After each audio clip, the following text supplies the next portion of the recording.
कहानी की शुरुआत होती है और हमें एक इंसान को दिखाया जाता है जो कि जंगल के अंदर भाग रहा होता है। उसके हाथ में एक बच्चा होता है एंड हम देखते हैं उसकी बॉडी पर बहुत सारे कट्स लगे हुए होते हैं। अब यहाँ पर तुम लोग भी समझ चुके होगे कि बहुत सारे असियंसियंस इस बच्चे को मारने के लिए यहाँ पर इसके पीछे पड़े हैं एंड ये जो बंदा है इस बच्चे को यहाँ पर बचाने का कोशिश कर रहा है। ये जो यहाँ पर युक्ति होता है वो यहाँ पर उस बच्चे को अपना यंग लॉर्ड बताता है एंड कहता है कि प्लीज यंग लॉर्ड आप रोइए मत। अगर आपने रोना बंद नहीं किया तो यहाँ पर जो असिस्टेंट्स है वो यहाँ पर आ जाएंगे एंड आपको मार डालेंगे। इससे आपकी जो फैमिली की जितनी भी सेक्रीफाइसेस हैं एंड जितने भी लोगों ने आपके लिए जान दी है वो सारी की सारी व्यर्थ में चली जाएगी। इसलिए मैं चाहता हूँ कि आप रोना बंद करें ताकि आप जिंदा रहें। हम देखते हैं जो बच्चा होता है वो भी चुप हो जाता है एंड ये जो व्यक्ति होता है वो कहता है कि यंग लॉर्ड आप चुप हो गए, इसका मतलब क्या आप मेरी बातों को समझ पा रहे हो। फिर हम देखते हैं ये जो व्यक्ति होता है वो अपने कपड़े को फाड़ता है एंड एक छोटे से यहाँ पर कपड़े से इस बच्चे का मुंह बंद कर देता है एंड फिर कहता है कि यंग लॉर्ड मुझे माफ करना, मेरे पास में कोई दूसरा रास्ता नहीं है। एंड उस बच्चे को एक डाली से लटका के वहां से भाग जाता है ताकि ये असिस्टेंस का जो ध्यान है वो अपनी तरफ डिस्ट्रैक्ट कर सके एंड ये जो बच्चा है उसकी जान बच सके। फिर हमारा सीन शॉट होता है, हमें अगले दिन का सीन दिखाया जाता है। यहाँ पर हम एक ओल्ड मैन को देखते हैं जो कि ऐसे ही जा रहा होता है। तभी हम उसके पेरेंट को देखते हैं जो कि अजीब अजीब सी बातें कर रहा होता है एंड जो ओल्ड मैन होता है उस पेरेंट से कहता है कि आखिर तुमने ये सारी जो चीजें है वो बोलना कहाँ से सीखा है। तभी हम देखते हैं जो ओल्ड मैन होता है वो काफी हैरान होता है एंड वो डाली की तरफ देखने लगता है जहाँ पर वो अजीब सी चीज लटकी होती है। जब वो उसे नीचे उतारता है तो वो एक बच्चा होता है एंड उसके मुंह से कपड़ा हटाने पर वो रोने लगता है।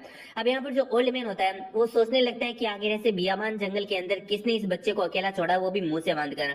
आखिर ये जो छोटा सा बच्चा है जो कि दिखने में केवल 100 दिन से भी यहाँ पर उसकी उम्र कम होगी, वो यहाँ पर ऐसी कैसी चीजों से गुजरा है जिसकी वजह से इसे ये सारी चीजों को यहाँ पर फेस करना पड़ रहा है। फिर हम देखते हैं जो ओल्ड मैन होता है उस बच्चे को लेकर अपने विलेज की तरफ बढ़ जाता है एंड हम देखते हैं जैसे वो आगे जा रहा होता है तभी यहाँ पर एक बंदा हवा के अंदर से निकलता है एंड उस ओल्ड मैन के साथ में हो जाता है। फिर हम देखते हैं वो ओल्ड मैन से कहता है कि वेल मुझे काफी ज्यादा अच्छा लगा कि तुम यहाँ पर वापस से आ चुके हो और एकदम सेफ हो तुम। तभी हम देखते हैं ओल्ड मैन को जो कि उसे हाथों से इशारा करता है और कहता है कि तुम चुप रहो, देखो मैं अपने साथ में एक बच्चे को लेकर आया हूँ एंड वो बच्चे के बारे में सारी बात बता देता है कि वो उसे किस तरीके से मिला। फिर हम देखते हैं वो कहता है कि वेल विलेज के अंदर जो तीनों लोग हैं हम लोग उन्हें भी इस बच्चे को दिखाएंगे एंड इसके बारे में बताएंगे। एंड हमें दिखाया जाता है विलेज के अंदर जाने के बाद में उन तीनों लोगों को जो कि दिखने में छोटे बड़े और यहाँ पर एक के बाल बड़े होते हैं। अब हम देखते हैं यहाँ पर ये जो पांचों होते हैं उस बच्चे के बारे में बातें करने लगते हैं। यहाँ पर हम देखते हैं जो ओल्ड मैन होता है वो कह रहा होता है कि वेल आज के बाद में ये जो लड़का है वो यहाँ पर हमारे साथ में रहने वाला है, तो सभी लोग अपने आप को इससे इंट्रोड्यूस कराओ। अब इन पांचों के ग्रुप में जो एक बंदा होता है उसे थोड़ा मजाक करना कुछ ज्यादा ही पसंद होता है एंड उस ओल्ड मैन से कहता है कि वेल सुनसान जंगल के अंदर आखिर तुम्हें बच्चे कहाँ से मिल रहे हैं। तो यहाँ पर जो ओल्ड मैन होता है इस बात से काफी ज्यादा ही चिढ़ जाता है एंड उसे कह रहा होता है तुम्हारे कहने का क्या मतलब है कि क्या ये जो बच्चा वो मेरा है। इन बातों को सुनकर वो बंदा कह रहा होता है कि अरे अरे नहीं, मैं तो यहाँ पर मजाक कर रहा था, तुम तो यहाँ पर कुछ ज्यादा ही बुरा मान गए। फिर यहाँ पर जो ओल्ड मैन होता है वो यहाँ पर उन सभी लोगों को बता देता है कि हम इस बच्चे को बड़ा करेंगे एंड इसे अपना डिसाइपल बनाएंगे। फिर हम देखते हैं यहाँ पर जो ये बड़े बालों वाला बंदा होता है वो कह रहा होता है कि वेल इस बच्चे को बड़ा करना तो चलो ठीक है, लेकिन इसे डिसाइपल बनाना ये यहाँ पर मेरे को बिल्कुल भी मंजूर नहीं है। मेरे दोनों हाथ नहीं है तो मैं यहाँ पर इस बंदे को कुछ भी नहीं सिखा सकता हूँ, यानी इस बच्चे को।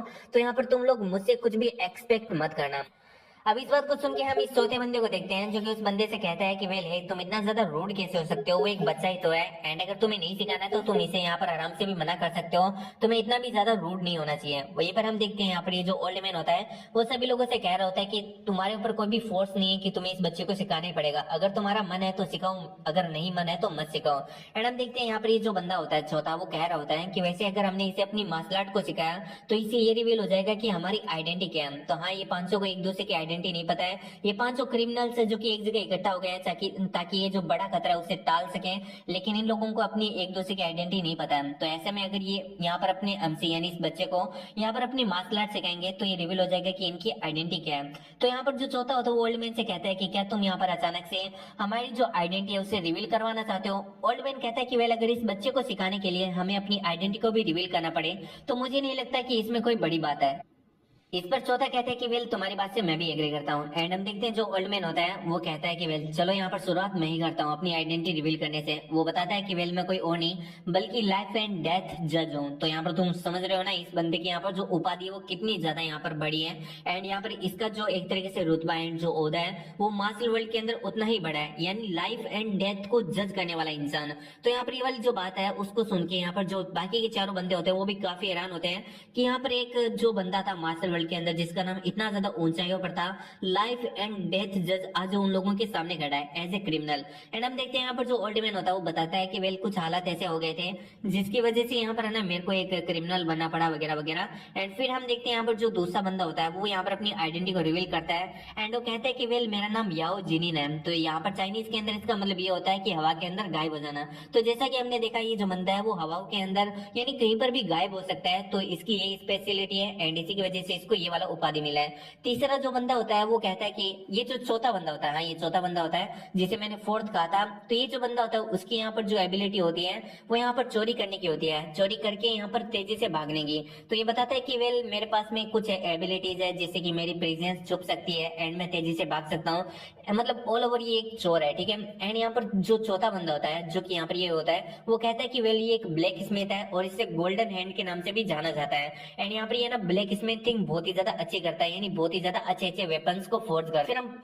फिर बारी आती है पांचवे की, यानी इस लंबे बालों वाले की, लेकिन ये अपना नाम नहीं बताता है एंड ना ही अपनी आइडेंटिटी को रिवील करता है। तो हम देखते हैं जो चार होते हैं वो वापस से बिजी हो जाते हैं। अब यहाँ पर जो यहाँ पर सेकंड होता है यूजिन, वो कहता है कि वेल क्या आपने ये तय कर लिया है कि आप यहाँ पर इसके बारे में मतलब इस बच्चे को यहाँ पर हमारा डिसाइपल बनाएंगे। तो हम देखते हैं यहाँ पर जो ओल्ड मैन होता है वो कहता है कि हाँ मैं इसी यहाँ पर अपना डिसाइपल बनाऊंगा। एंड फिर वो कहता है कि वेल यही वो बच्चा होगा जो कि हमारे जो मार्शल आर्ट है उन्हें सीख कर ये जो मा फॉरेस्ट है इसे एस्केप करेगा एंड बाहर मार्शल वर्ल्ड के अंदर जाएगा। अब यहाँ पर ये जो चोर होता है वो कह रहा होता है कि वेल इस बच्चे को देखने से ऐसा लग रहा है कि वेल इसके अंदर सच में काफी ज्यादा अच्छा टैलेंट है, लेकिन क्या इसके अंदर इतना ज्यादा अच्छा टैलेंट है कि ये हमारी जो चारों की मार्शल आर्ट है उन्हें इनहेरिट कर पाएगा। तो इस बात को सुन के ओल्ड मैन कहता है कि हाँ ये जो बच्चा है वो कोई सामान्य नहीं है, ये पक्का से हमारी चारों की जो मार्शल आर्ट है उन्हें इनहेरिट कर पाएगा और उन्हें अच्छे से मास्टर भी कर पाएगा। अब इस बात को सुन के यहाँ पर जो तीनों चारों होता है उन्हें यहाँ पर ज्यादा विश्वास नहीं होता। तो हम देखते हैं जो ओल्ड मैन होता है वो कहता है कि वेल तुम चारों के चेहरे देखकर मुझे पता चल रहा है कि तुम लोगों को विश्वास नहीं है कि ये बच्चा ऐसा कर पाएगा या फिर नहीं कर पाएगा। तो तुम इस रिंग को देख लो, ये जो रिंग है उस बच्चे के बॉडी के पास में मतलब इस बच्चे के गले के अंदर थी। तो अब यहाँ पर ये जो रिंग होती है उसी तीनों चारों एकदम एक दूसरे को दिखाने लगते हैं एंड यहाँ पर इसके बारे में बात करने लगते हैं। इन तीनों चारों को इस रिंग के बारे में कुछ घंटा पता नहीं चलता, लेकिन इतना जरूर पता चल जाता है कि ये जो रिंग है वो कोई सामान्य रिंग नहीं है। इस रिंग के अंदर यहाँ पर अगर थोड़ी बहुत एनर्जी होती तो ये इतनी ज्यादा पावरफुल हो सकती थी कि किसी भी इंटरमीडिएट यहाँ पर जो लेवल का मार्शल आर्टिस्ट है उसे ये आराम से खत्म कर सकती थी। तो अब यहाँ पर ये वाली बात को जानने के बाद में ये लोग इतना अनुमान लगा लेते हैं कि ये जो बच्चा है वो किसी वेल्थी फैमिली से है जो कि मार्शल आर्ट के अंदर भी बहुत ही ज्यादा ऊंचाई के ऊपर थी। तो यहाँ पर इन सभी लोगों को पता चल जाता है कि ये जो बच्चा है उसके पास में पक्का से ऐसा टैलेंट है कि इसे ये जो बच्चा है वो आगे चलकर इनकी जो मार्शल आर्ट उन्हें सीख भी पाएगा और उन्हें यहाँ पर मास्टर भी कर पाएगा। तो फिर हम देखते हैं यहाँ पर जो बच्चा होता है उसे नाम देने की बारी आती है। तो ओल्ड मैन कहता है कि वेल आखिर में इसे क्या नाम दो। तो सभी लोग कहते हैं कि वेल आप यहाँ पर हमारे ग्रुप में सबसे बड़े हो तो आप यहाँ पर अपनी मर्जी से इसे कोई भी नाम दे सकते हो। तो अब उस बच्चे को देखकर यहाँ पर जो मतलब फर्स्ट मास्टर होता है यानी जो ओल्ड मैन होता है उसे अपने बच्चे की याद आ जाती है। तो इसकी भी पीछे की एक स्टोरी है। अब ये जो ओल्ड मैन है इसका एक बच्चा था और इसकी दो डॉटर्स थी। तो यहाँ पर ये जो ओल्ड मैन है वो एक बहुत ही बड़ा फिजिशियन है। तो यहाँ पर किसी काम से ये दूसरी जगह पर गया हुआ था और यहाँ पर पीछे इसके बच्चे को थोड़ी बीमारी हो गई थी एंड ये जब वापिस आ रहा था तो रास्ते में इतनी ज्यादा टाइम लग गया इसको कि इसका जो बच्चा है वो इंतजार करते करते यहाँ पर है ना मारा गया। जब वो वापिस आया तो उसने अपने बच्चे को देखा वो भी मरे हुए। तो वो बताता है कि वेल यहाँ पर वो इतना बड़ा फिजिशियन लेकिन वो फिर भी अपने बच्चे को नहीं बचा पाया एंड इस चीज का रिग्रेट उसे आज भी है। उसके बच्चे का नाम सुओल था। तो वो कहता है कि वेल अगर तुम लोगों को आपत्ति ना हो तो मैं इस बच्चे का नाम उन सुओल रखूंगा। एंड हम देखते हैं यहाँ पर जितने भी जो लोग होते हैं वो इसकी बात से एग्री करते हैं। फिर हम देखते हैं यूजेन को जो कि कह रहा होता है कि वेल आप एक बहुत ही ज्यादा बड़े फिजिशियन हो, अगर आप यहाँ पर टाइम पर पहुंच जाते ना तो आप अपने बच्चे को भी बचा सकते थे। आपने न जाने कितने सारे लोगों को यहाँ पर बचाया, तो आप बहुत ही ज्यादा ग्रेट इंसान हो। तो जो ओल्ड मैन होता है उस बंदे से कह रहा होता है कि वेल तुम यहाँ पर मेरे को शुगर कैंडी देने का कोशिश मत करो, क्योंकि यहाँ पर जितने भी ज्यादा लोगों को मैंने बचाया हो लेकिन उससे ज्यादा लोगों को मैंने अपने हाथों के अंदर मरते हुए देखा है। यानी ऐसे भी बहुत सारे लोग हैं जिन्हें मैं नहीं बचा पाया हूँ। फिर हम देखते हैं और भी बहुत सारी बातें करने लगता है एंड हम देखते हैं ये जो चारों होते हैं इसके बारे में यहाँ पर एक तरीके से डिस्कस करने लगते हैं। फिर हम देखते हैं यहाँ पर ये जो ओल्ड मैन होता है वो कह रहा होता है कि चलो इन सारी बातों को छोड़ते हैं एंड अब ये जो बच्चा है वो पक्का से हमारा अप्रेंटिस यानी यहाँ पर हमारा डिसाइपल बनने वाला है। एंड हम देखते हैं यहाँ पर ये भी कहता है कि वेल वो यहाँ पर अपनी जो सीक्रेट मार्शल आर्ट है वो भी इस बच्चे को एक तरीके से पास ऑन करेगा। अब जैसे ये वाली बात यहाँ पर बाकी लोग सुनते हैं वो काफी ज्यादा हैरान होते हैं एंड कहते हैं कि क्या तुम अपनी सीक्रेट मार्शल आर्ट को भी पास ऑन करोगे। तो सीक्रेट मार्शल आर्ट कुछ ऐसी चीज होती है जिन्हें कोई भी यहाँ पर है ना पास डाउन नहीं करता है, सिर्फ और सिर्फ वो अपनी रिलेटिव यानी जो ब्लड रिलेटेड ब्लड लाइन होता है उसी के अंदर यहाँ पर अपनी जो मार्शल आर्ट उन्हें पास ऑन करता है। लेकिन किसी भी यहाँ पर अनब्लड रिलेटेड इंसान को अपनी जो सीक्रेट मार्शल आर्ट है उन्हें पास ऑन करना एक बहुत ही ज्यादा बड़ी चीज होती है। एंड फिर जो यवजेन होता है वो यहाँ पर जो मतलब ओल्ड मैन होता है उसकी बात से एग्री करता है और कहता है कि वेल हमारे पास में ऐसा कोई नहीं है जिसको हम यहाँ पर अपनी जो मार्शल आर्ट है उन्हें पास ऑन करें, क्योंकि हम लोग यहाँ पर इस जंगल के अंदर ही मरने वाले हैं। एंड अगर हम इस बच्चे को अपनी जो मार्शल आर्ट उसे पास ऑन करते हैं तो हो सकता है कि हमारी जो मार्शल आर्ट है वो जिंदा रहे। तो यहाँ पर मुझे लगता है कि इस बच्चे को हमारी जो मार्शल आर्ट है उसे यहाँ पर पास ऑन कर देना चाहिए। तो अब हम देखते हैं जो बाकी लोग होते हैं वो भी इस बात के लिए एग्री करते हैं। एंड हम देखते हैं यहाँ पर जो ब्लैक स्मिथ होता है वो भी कहता है कि वेल मैं भी यहाँ पर अपनी जो सीक्रेट मार्शल आर्ट है उन्हें पास ऑन करूंगा। तो यहाँ पर चोर कहता है कि क्या तुम्हारे पास में सीक्रेट मार्शल आर्ट भी है? लेकिन मेरे पास में ऐसा कुछ भी नहीं है, मैं तो बस चोरी की कुछ 3-4 यहाँ पर ट्रिक्स जानता हूँ एंड इसके अलावा मेरे पास में कुछ ज्यादा नहीं है। ओल्ड मैन कहता है कि नहीं, तुम्हारे यहाँ पर जो स्टिल टेक्निक है वो बहुत ही ज्यादा यहाँ पर अच्छी है, यानी छुपने की टेक्निक। एंड मुझे लगता है कि तुम इस टेक्निक को इस बच्चे को आसानी से सिखा भी सकते हो। इस पर चोर कहता है कि वेल अगर तुम ऐसा कह रहे हो तो चलो ठीक है, मैं इसे यहाँ पर अपनी जो चोरी एंड जो स्टील वाली आर्ट्स है उन्हें यहाँ पर सिखाऊंगा। फिर वो जो चारों होते हैं यानी जो चौथा होता है यानी अपना चोर होता है वो यहाँ पर पांचवें की तरफ देखने लगता है जो कि चुपचाप खड़ा होता है। एंड हम देखते हैं वो यहाँ पर अपना मुंह मोड़ लेता है। तभी हम देखते हैं जो चोर होता है उसके पास में जाता है एंड उसे बच्चे को दिखाता है एंड कहता है कि वेल मैं ये नहीं कह रहा कि तुम्हें इस बच्चे को यहाँ पर अपनी मार्शल आर्ट को सिखाना है या फिर कुछ और करना है, तुम्हें इसे यहाँ पर रेज करने की भी जरूरत नहीं है, लेकिन ये बच्चा हमारे साथ में रहने वाला है तो इसलिए प्लीज इसे हेट मत करो। भले ही तुम इसे प्यार ना कर सकते हो लेकिन इसे बिना बिना किसी बात के यहाँ पर हेट मत करो। एंड इतना कहते हुए उस बच्चे को यहाँ पर जो मतलब अपना फिफ्थ होता है उसे यहाँ पर दिखाता है। अब यहाँ पर जो फिफ्थ होता है वो यार सच में बहुत ही ज्यादा क्यूट होता है एंड वो जो बच्चा होता है उसे यहाँ पर एक तरीके से ऐसा रब करने लगता है किटन की तरह। एंड ये जो यहाँ पर सीन है वो सच में बहुत ही ज्यादा अच्छा है। फिर हमारा सीन शूट होता है और हमें 10 साल बाद का सीन दिखाया जाता है। सो हम देखते हैं यहाँ पर 10 साल के बाद में जो यहाँ पर अपना ओल्ड मैन होता है वो उस बच्चे से कह रहा होता है कि वेल तुम्हें यहाँ पर ये जो स्क्रिप्चर्स है उन्हें याद करना ही पड़ेगा, अगर तुमने ऐसा नहीं किया तो तुम्हें यहाँ पर है ना कहीं पर भी खेलने नहीं जाने दिया जाएगा। एंड इतना कहते हुए हम देखते हैं जो ओल्ड मैन होता है वहां से चला जाता है। उसके बाद में हम देखते हैं वहां पर अपना चोर इंसान आता है एंड वो कह रहा होता है कि वेल वेल वेल मुझे लगता है कि उसने यहाँ पर तुम्हें वापस से कुछ ऐसा दे दिया है जिसे तुम आसानी से याद नहीं कर पा रहे हो, मैंने सही कहा ना? एंड हम देखते हैं यहाँ पर अपने छोटे से यूसुअल को जो कि सच में काफी ज्यादा प्यारा होता है। बात को सुनकर अपना हमसे फोर्थ मास्टर से कहता है कि हाँ इस चोर को हम लोग फोर्थ मास्टर बोलने वाले हैं। तो यहाँ पर अपने हमसे फोर्थ मास्टर से कहता है कि वेल हाँ यहाँ पर जो मास्टर है उन्होंने मेरे को कुछ ऐसा दे दिया है जिसे मैं याद ही नहीं कर पा रहा हूँ। तो अब यहाँ पर जो फोर्थ मास्टर होता है वो कह रहा होता है कि वेल क्या ना जो फर्स्ट मास्टर है यानी वो जो ओल्ड मैन है वो एक स्कॉलर है एंड ये याद करना वगैरह उसे बहुत ही ज्यादा अच्छे तरीके से होता है। तो उसे ऐसा लगता है कि इस दुनिया के अंदर हर कोई उसी की तरह बहुत ही ज्यादा इजिली सारे स्क्रिप्चर्स को याद कर सकता है। वैसे क्या है ना, एक हमारी कहावत है कि दुनिया के अंदर जो मतलब लोग होते हैं वो जितना ज्यादा ओल्ड होते हैं ना वो उतने ही ज्यादा वरिड होते रहते हैं। फिर वो उसे बहुत ही ज्यादा प्यार से एंड यहाँ पर अच्छी तरीके से समझाने की कोशिश करता है। एंड यहाँ पर हम देखते हैं अपने एमसी को जो कि कहता है कि फोर्थ मास्टर क्या यहाँ पर हमारे जो फर्स्ट मास्टर है वो यहाँ पर ना उनके पास में ज्यादा टाइम नहीं है, क्या वो जल्दी यहाँ पर मर जाएंगे? तो अभी इस बात को सुन के हम फोर्थ मास्टर को देखते हैं जो कि अपने एमसी की तरफ देखता है एंड उसके ऐसे सवाल पर काफी ज्यादा स्माइल करता है एंड फिर कहता है कि वो 800 सालों से जिंदा है, ये खुद को मतलब एक तरीके से हेवन को फूल बनाने जैसा है। तो अब हाँ यहाँ पर उनका जो समय वो काफी ज्यादा नजदीक है। अगर तुम उनके लिए कुछ भी करना चाहते हो, अगर तुम उनके लिए थोड़ा सा भी वरिड हो ना, तो मैं चाहता हूँ कि तुम यहाँ पर उनकी जितनी भी जो चीजें याद करने दी गई है उनको यहाँ पर याद करो, इससे यहाँ पर उन्हें अच्छा लगेगा। तो मैं बस इतना ही कह सकता हूँ कि अगर तुम यहाँ पर उनके जितने भी कहे हुए काम है उन्हें करते हो तो वो थोड़े दिन के लिए और भी यहाँ पर जिंदा रह सकते हैं। एंड वो और भी बहुत सारी बातें बताता है एंड यहाँ पर फिर उसे 3 फल देता है और कहता है कि देखो ये मैं तुम्हारे लिए लेकर आया हूँ।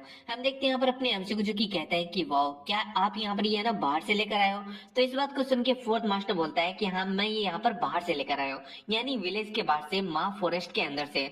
फिर यहाँ पर अपने एमसी कहता है कि बाहर तो बहुत सारी अच्छी अच्छी चीजें होगी है ना, मैं भी विलेज के बाहर जाना चाहता हूँ। तो तभी फोर्थ मास्टर कहता है कि नहीं तुम यहाँ पर बाहर नहीं जा सकते हो, क्या तुम यहाँ पर भूल चुके हो कि तुम्हारे फर्स्ट मास्टर ने तुम्हें क्या कहा है? तो अपने हमसे कहता है कि नहीं मैं नहीं बोला हूँ, मुझे यहाँ पर जो विलेज है उसे तब तक नहीं छोड़ना है जब तक कि यहाँ पर मैं ब्रेक थ्रू ना कर लूँ। तो यहाँ पर जो फोर्थ मास्टर होता है उसे कह रहा होता है कि हाँ तो जब तक कि तुम यहाँ पर ब्रेक थ्रू नहीं कर लेते हो तब तक तुम यहाँ पर जो विलेज है उसे छोड़ के बाहर नहीं जा सकते हो। अब जबकि यहाँ पर तुम्हें फर्स्ट मास्टर सिखा रहे हैं तो मुझे लगता है कि तुम जल्दी यहाँ पर जो अपना ब्रेक थ्रू उसे कंप्लीट कर लोगे और उसके बाद में तुम भी यहाँ पर बाहर जा सकोगे। वैसे अगर तुम्हें कितने भी चाहे फल चाहिए मैं तुम्हें यहाँ पर लाकर दे सकता हूँ, तो तुम्हें यहाँ पर ज्यादा टेंशन नहीं लेनी है और अपना जो ध्यान है वो सिर्फ और सिर्फ पढ़ाई पर देना है। इस बात को सुन के अपना हमसे कहता है कि ठीक है मैं समझ गया। फिर हमारा सीन छोड़ होता है और हमें शाम का सीन दिखाया जाता है जहाँ पर हम देखते हैं अपना हमसे पढ़ाई कर रहा होता है। तभी उसे यहाँ पर एक आवाज आती है एंड वो इस चीज से काफी ज्यादा हैरान होता है। वो यहाँ पर अपनी खिड़की से बाहर की तरफ देखता है तो हम देखते हैं जो फिफ्थ मास्टर होता है वो अपने पैरों से यहाँ पर जो बकरी होता है उसे यहाँ पर घास खिला रहा होता है। अब हम देखते हैं अपना एमसी वहाँ पर आ जाता है एंड कह रहा होता है कि क्या मैं आपकी हेल्प करूँ। तो फिफ्थ मास्टर कहता है कि नहीं, तुम्हें हेल्प करने की जरूरत नहीं है, यहाँ पर कोई ज्यादा काम नहीं है जिन्हें मैं अपने अपने हिसाब से कर सकता हूँ, कम से कम मुझे यहाँ पर इतना तो करने दो तुम। तो यहाँ पर अपना एमसी कहता है कि अच्छा ऐसी बात है। फिर जो फिफ्थ मास्टर होता है वो कहता है कि अगर तुम मेरे लिए कुछ करना ही चाहते हो तो मेरे लिए यहाँ पर ये जो बकरी है उसे पेट कर दो। अपना एमसी इसके लिए बहुत ही ज्यादा खुशी खुशी मान जाता है एंड उस बकरी को यहाँ पर पेट करने लगता है। फिर जो अपना एमसी होता है उस गोट को देखकर बोल रहा होता है कि इसे यहाँ पर है ना बाहर से ला गया है, मुझे लगता है कि जो बाहर का वर्ल्ड है वो बहुत ही ज्यादा अमेजिंग है, लेकिन मैं बाहर नहीं जा सकता हूँ क्योंकि बाहर है ना बहुत ही ज्यादा डेंजरस है। हम देखते हैं यहाँ पर जो फिफ्थ मास्टर होता है उसे कह रहा होता है कि तुम्हारे जैसा बच्चा अगर बाहर जाएगा ना तो वहाँ पर 2 घंटे भी नहीं सर्वाइव कर पाएगा। तो यहाँ पर तुम्हें यहाँ पर जो अपना टीचर्स है उनकी बात को सुनना चाहिए एंड यहाँ पर जो अपनी पढ़ाई उस पर ध्यान देना चाहिए। अपना एमसी कहता है कि हाँ मैं समझ गया एंड हम देखते वो काफी ज्यादा उदास हो जाता है एंड वहीं पर बैठ जाता है। अब उसको ऐसा उदास देखकर जो फिफ्थ मास्टर होता है उसे थोड़ा अजीब लगता है एंड फिर वो अपने एमसी से कहता है कि मेरे पास में आकर बैठो। फिर जो फिफ्थ मास्टर होता है अपने एमसी से कहता है कि फिर मैं जानता हूँ तुम कितने ज्यादा स्मार्ट हो, तुम किसी भी चीज को बहुत ही जल्दी यहाँ पर याद कर लेते हो, लेकिन तुम उसे लंबे समय तक यहाँ पर याद नहीं रख पाते हो, यानी तुम याद तो कर लेते हो लेकिन लंबे समय तक नहीं। इसलिए मैं जो बोल रहा हूँ तुम्हें उसे रिपीट करना है, सोने से पहले 3 बार और उठने के बाद में 3 बार। तो क्या तुम ऐसा करोगे? अपना एमसी इसके लिए हाँ भरता है। फिर हम देखते हैं जो फिफ्थ मास्टर होता है वो यहाँ पर कहता है कि चलो ठीक है, जो भी मैं बोल रहा हूँ उसे रिपीट करो। एंड हम देखते हैं यहाँ पर जो फिफ्थ मास्टर होता है वो यहाँ पर अजीब से वर्ड्स बोलने लगता है जो कि हमें बिल्कुल भी समझ में नहीं आते।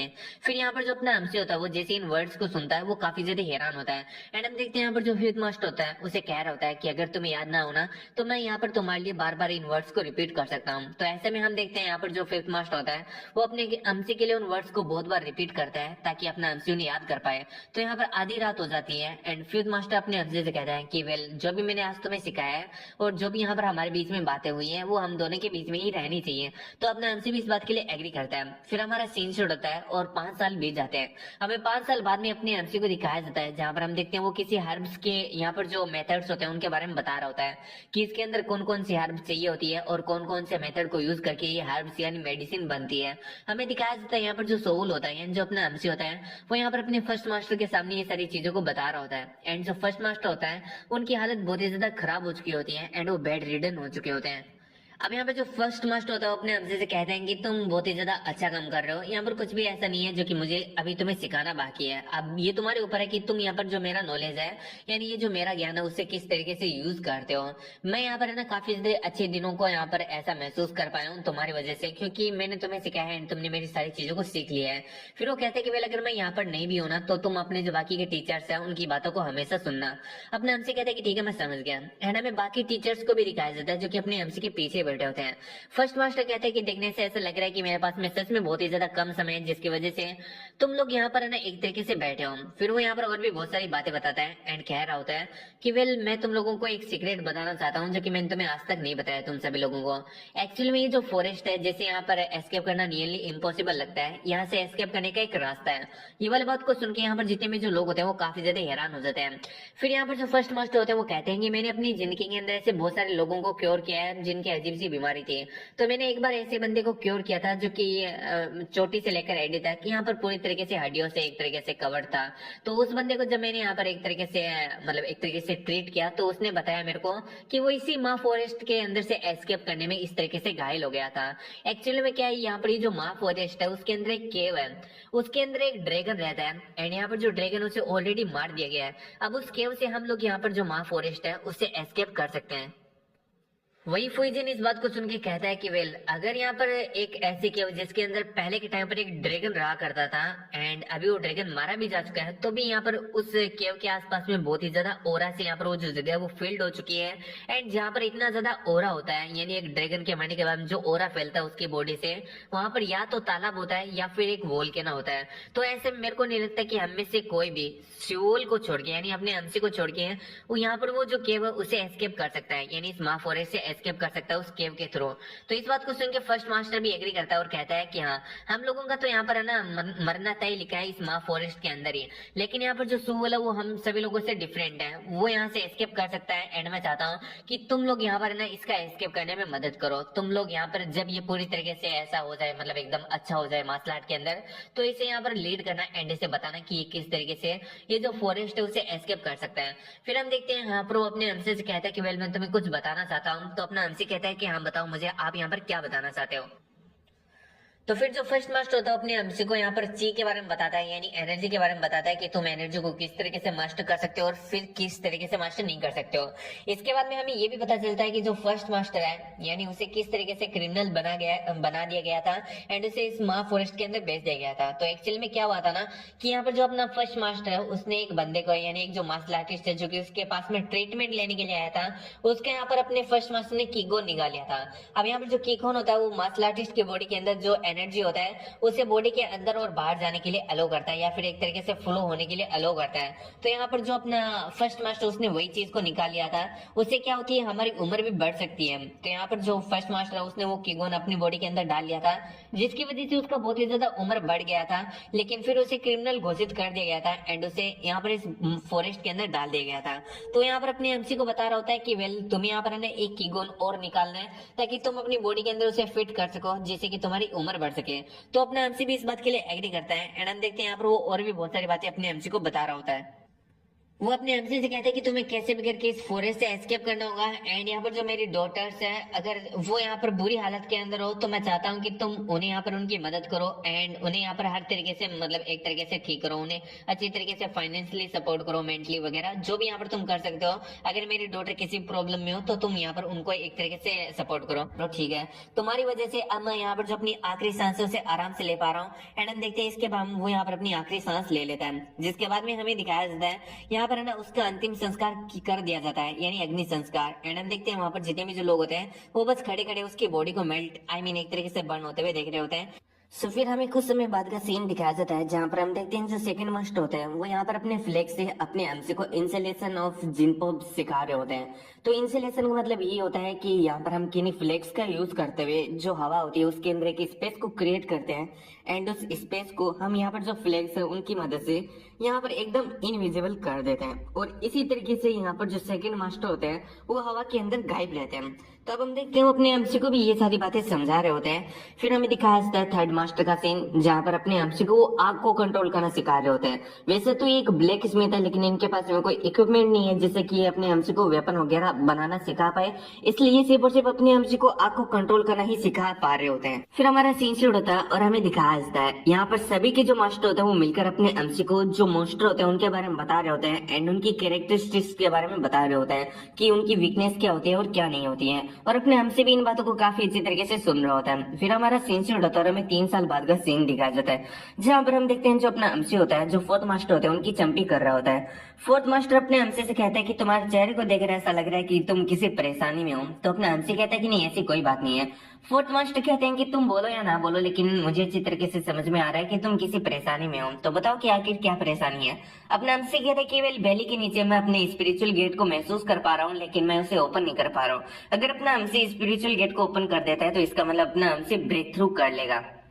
वही हम देखते हैं इस बात को सुन के जो अपने फोर्थ मास्टर होते हैं वो काफी ज्यादा खुश होते हैं और कहते हैं कि फाइनली तुम यहाँ पर अपने स्पिरिचुअल गेट को महसूस कर पा रहे हो।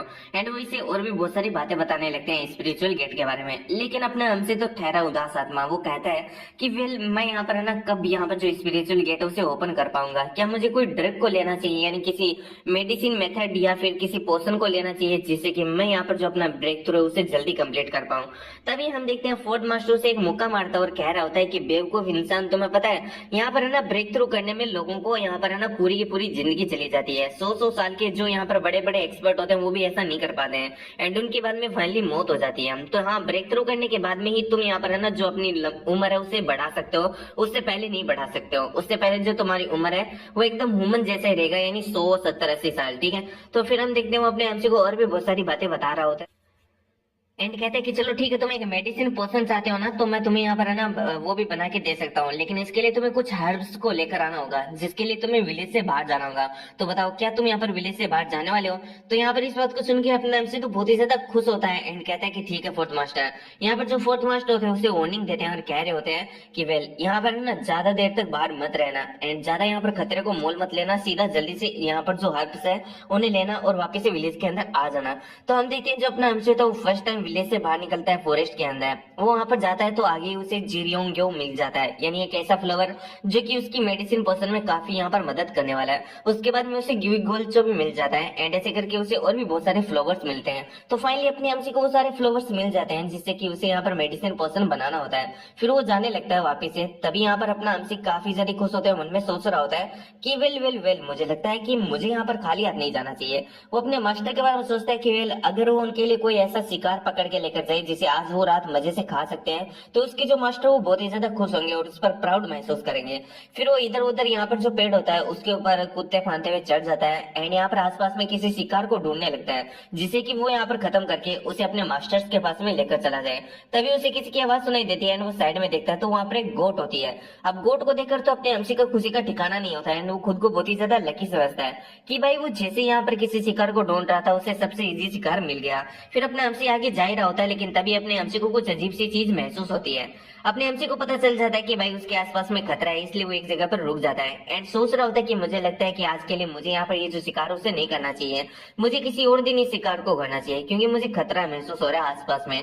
तभी हम देखते हैं वहां पर एक डॉग की एंट्री होती है जिसके 3 हेड होते हैं एंड हम देखते हैं वो अपने एमसी को देखती है, उसके ऊपर अटैक कर देता है। अब उस 3 डॉग को देखकर यहाँ पर अपना एमसी भी काफी ज्यादा हैरान होता है एंड सोच रहा होता है कि अभी मैं क्या करूं।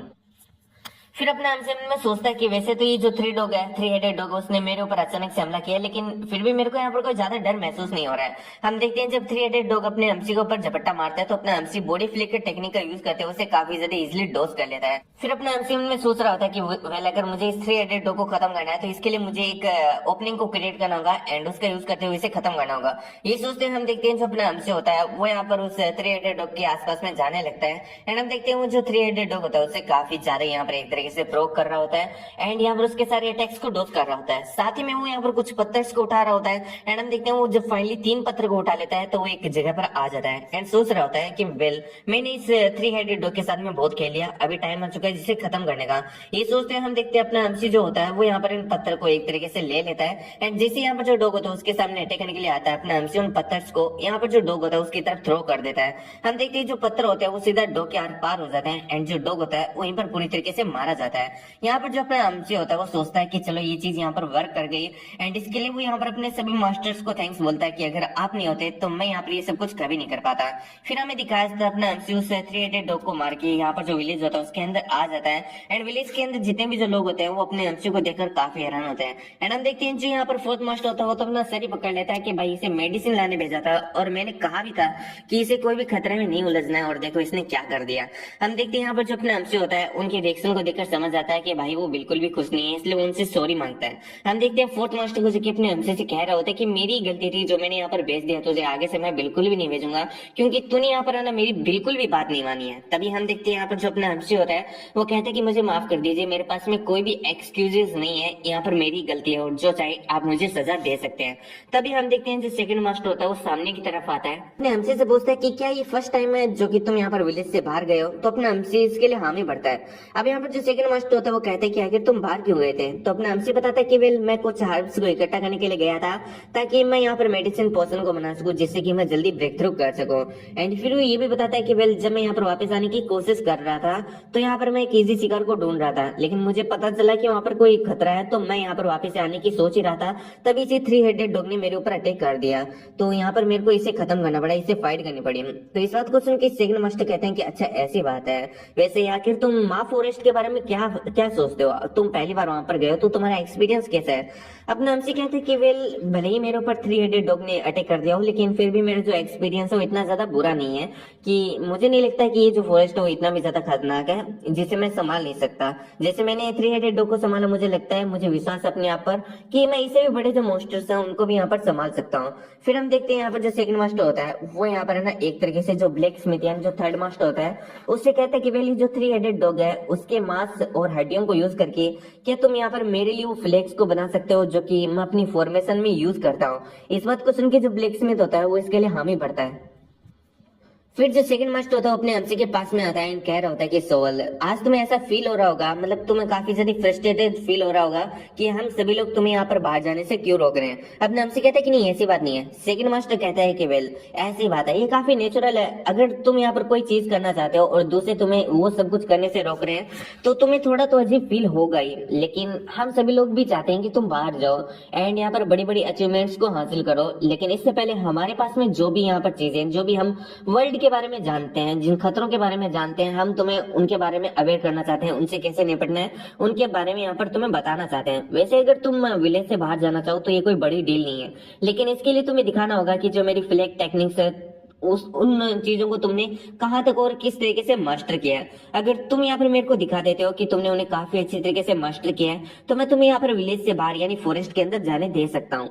तो हम देखते हैं अपने एमसी को जो कि थर्ड मास्टर के पास में आ जाता है एंड कह रहा होता है कि प्लीज आप जल्दी करो ना, आप यहाँ पर मेरे लिए फ्लैग्स बना दो ताकि मैं यहाँ पर जो फ्लैग्स है उनसे यहाँ पर जो स्किल है उसको परफॉर्म करके इन्हें दिखा सकूं। एंड सो फिर हमें कुछ समय बाद का सीन दिखाया जाता है जहाँ पर हम देखते हैं जो अपना एमसी होता है वो फायर को कंट्रोल करने की कोशिश कर रहा होता है। तो एक्चुअली में यहाँ पर जो थर्ड मास्टर है जो ब्लैक स्मिथ है वो तो यहाँ पर फ्लैग बना रहे हैं, लेकिन वो अपने एमसी को कह रहे हैं कि तुम वेपन बनाने का ट्राई करो ताकि तुम यहाँ पर मेरे को भी शो करा पाओ कि तुमने यहाँ पर जो मैंने तुम्हें सिखाया वो कहाँ तक सीखा है। अपने एमसी भी इस बात के लिए रेडी होता है एंड यहाँ पर वो फायर को काफी ज्यादा अच्छी तरीके से कंट्रोल कर रहा होता है। तो अपने एमसी को एक्चुअली में एक शॉट बनानी होती है और अपना एमसी उसी पे काम कर रहा होता है। यहाँ पर जो ब्लैक स्मिथ होता है वो उसे यहाँ पर मतलब एक तरीके से बता रहा होता है कि तुम्हें क्या क्या करना है और क्या क्या नहीं करना है, और अपना एमसी उसके सारे बताए स्टेप्स को अच्छी तरीके से फॉलो कर रहा होता है। फाइनली हम देखते हैं अपना एमसी एक छोटी सी तलवार को फोर्ज कर लेता है एंड कहता है कि देखो मैंने क्या क्रिएट किया, एक डेगर। तो हाँ इसे डेगर बोलेंगे क्योंकि इसे सोड बोलना तो बिल्कुल भी सही नहीं है।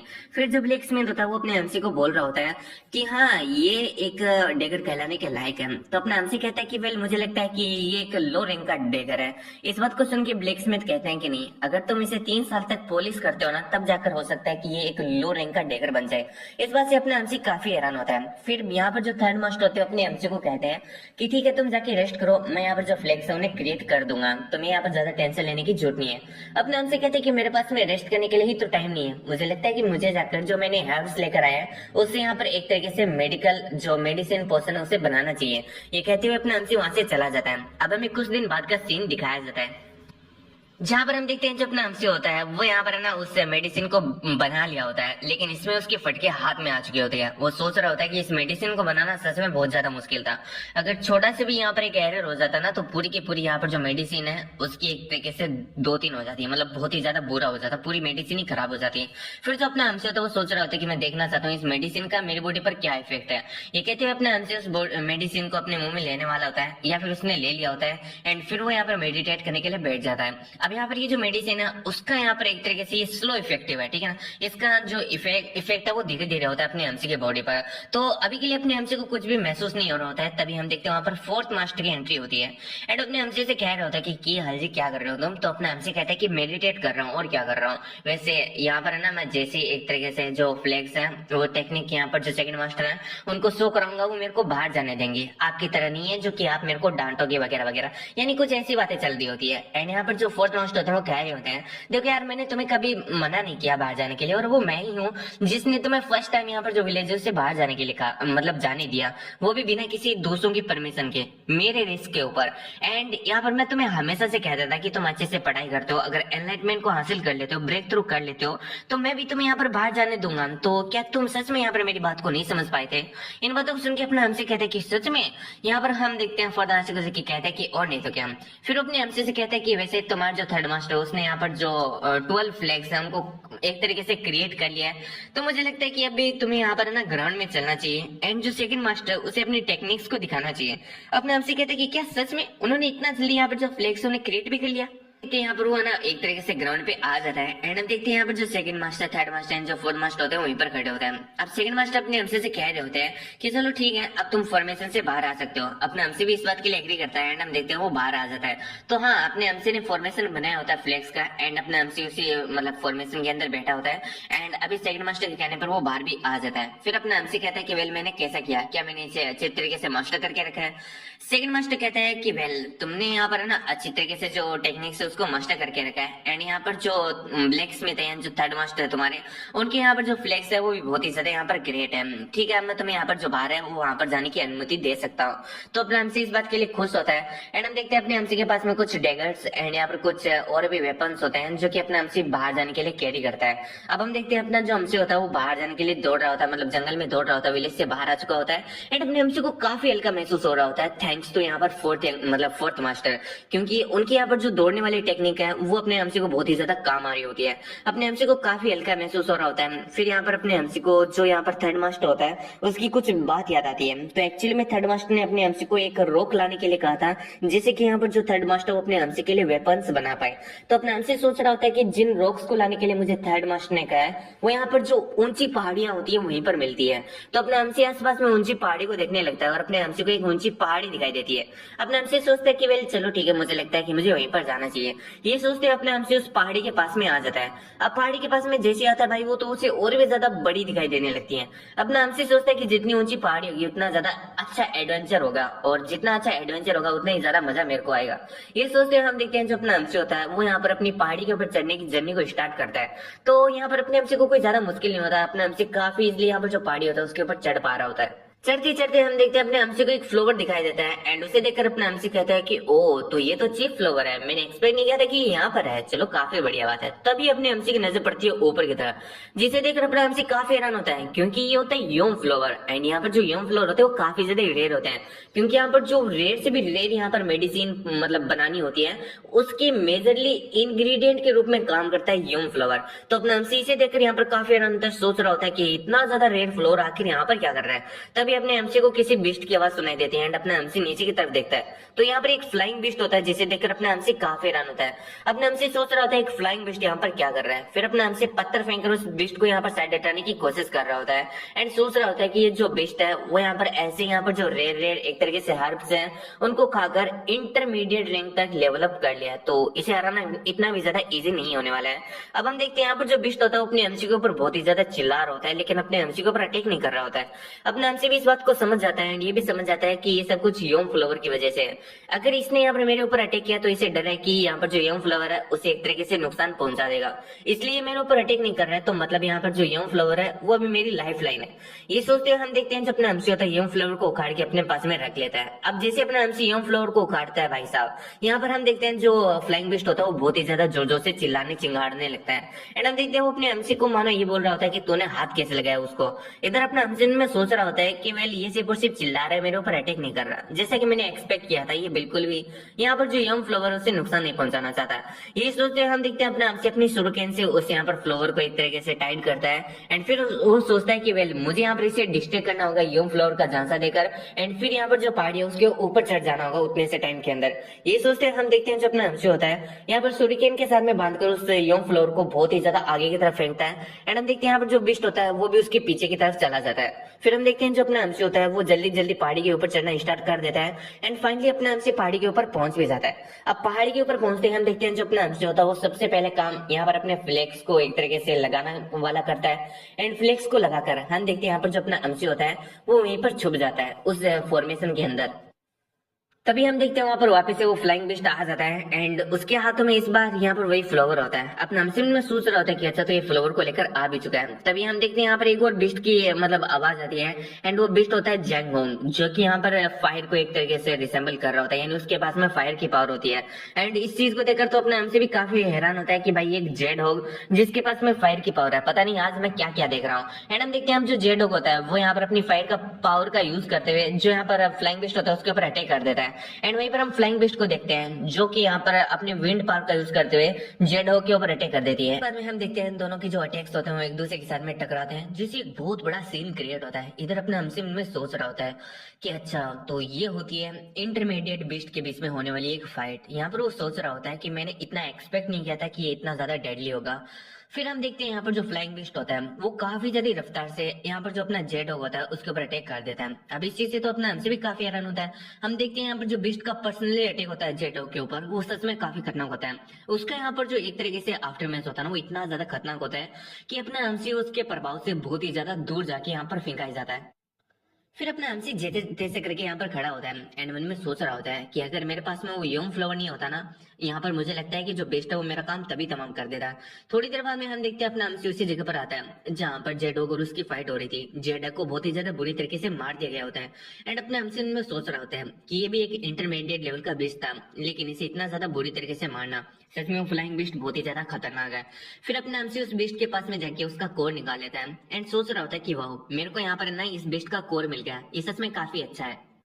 तभी अपना एमसी किसी चीज को देख के काफी हैरान होता है। ये कुछ और नहीं बल्कि यूं फ्लोर होता है जो कि उस बिस्ट के हाथों से यहीं पर रह गया था छूट के। एंड इस चीज को देख के अपना एमसी काफी हैरान होता है।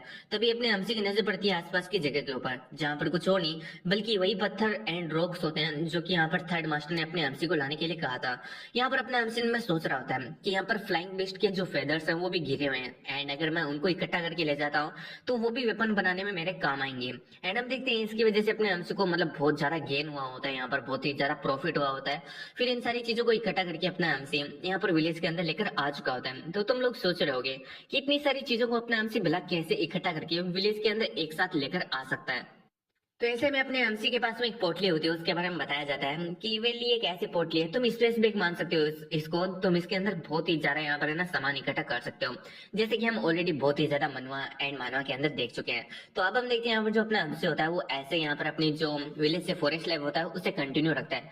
वो सुबह को यहाँ पर विलेज से बाहर निकलता है एंड शाम तक बहुत सारी जो हर्ब्स होता है जो कि उसकी मेडिसिन बनाने में काम आएगा उनको इकट्ठा करता है एंड वापिस से यहाँ पर रात को आ जाता है। ऐसे करते हुए अपने एमसी को काफी टाइम बीत जाता है और खासकर 3 मंथ बीत जाता है। तो अभी हम फोर्थ मास्टर को देखते हैं जो कि अपने एमसी से कहता है कि क्या तुम फाइनली सक्सेस हो चुके हो यहाँ पर जो अपनी मेडिसिन है उसे बनाने में। सेकंड मास्टर भी अपने एमसी से यही सवाल पूछ रहा होता है एंड कह रहा होता है कि वेल तुमने यहाँ पर जो मेडिसिन बनाया है क्या वो एकदम सही है? आई मीन अगर इसमें थोड़ा सा भी गलती हुआ ना तो ये मेडिसिन नहीं बल्कि एक पॉइजन बन जाएगा। अपना हमसे कह रहा होता है टेंशन नको, मैंने यहाँ पर जो मेडिसिन बनाया है वो बहुत ही ज्यादा सोच समझ के और ध्यान से बनाया है। फिर यहाँ पर जो अपना हमसे होता है वो मेडिसिन को देखने लगता है। फोर्थ मास्टर कहता है कि भाई खा ले वरना मैं चुरा के ले जाऊंगा। अपना हमसे इस बात को सुन के यहाँ पर मुस्कुराता है एंड फिर उस मेडिसिन को खा लेता है। तो बेसिकली ये जो मेडिसिन है अपने हमसे के यहाँ पर जो गेट है उसको ओपन यानी उसके ब्रेक थ्रू करने के लिए। एंड अपना हमसे जैसे इस मेडिसिन को लेता है अपने हमसे को इन एंड यहाँ पर जो यंग एनर्जी होती है वो दोनों फील होती है।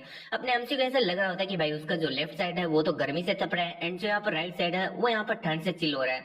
तो अपने एमसी को समझ में नहीं आ रहा होता वो कैसे रिएक्ट करे। वहीं पर जो सेकंड मास्टर होता है अपने एमसी को गाइड मारता है एंड कह रहा होता है कि भाई अगर तुमने यहाँ पर जरा सा भी अपना मुंह खोला ना तो यहाँ पर जो आधी एनर्जी स्पिल की वो पूरी तरीके से बर्बाद हो जाएगी, इसलिए प्लीज यहाँ पर तुम अपना मुंह मत खोलना। अपना एमसी भी इस बात को सुनता है एंड यहाँ पर उसके ऊपर मतलब एक तरीके से ध्यान देता है। और फिर हम देखते हैं अपना एमसी मेडिटेट करता है, वो भी बिना मुंह वगैरह सब कुछ खोले हुए, जिसकी वजह से उसकी जो एनर्जी होती है वो उसकी बॉडी के अंदर सर्कुलेट होती है। ऐसा करते हुए अपने एमसी को काफी टाइम बीत जाता है और हम देखते हैं यहाँ पर जो एनर्जी होती है वो अपने एमसी की डांडियन में यानी उसके जो यहाँ पर किंगोन है उसमें इकट्ठा होके बहुत ही ज्यादा यहाँ पर बड़ा एक रूप फॉर्म कर लेती है। एंड ये जो रूप होता है वो एक दरवाजे के रूप में होता है, यानी अपना एमसी अब बेली के नीचे जो स्पिरिचुअल डोर है उसके पास में पहुंच चुका है। अब अगर अपना एमसी इस स्पिरिचुअल गेट को खोलने में यहाँ पर एक तरीके से कामयाब हो जाता है तो अपना एमसी ब्रेक थ्रू यहाँ पर कर लेगा।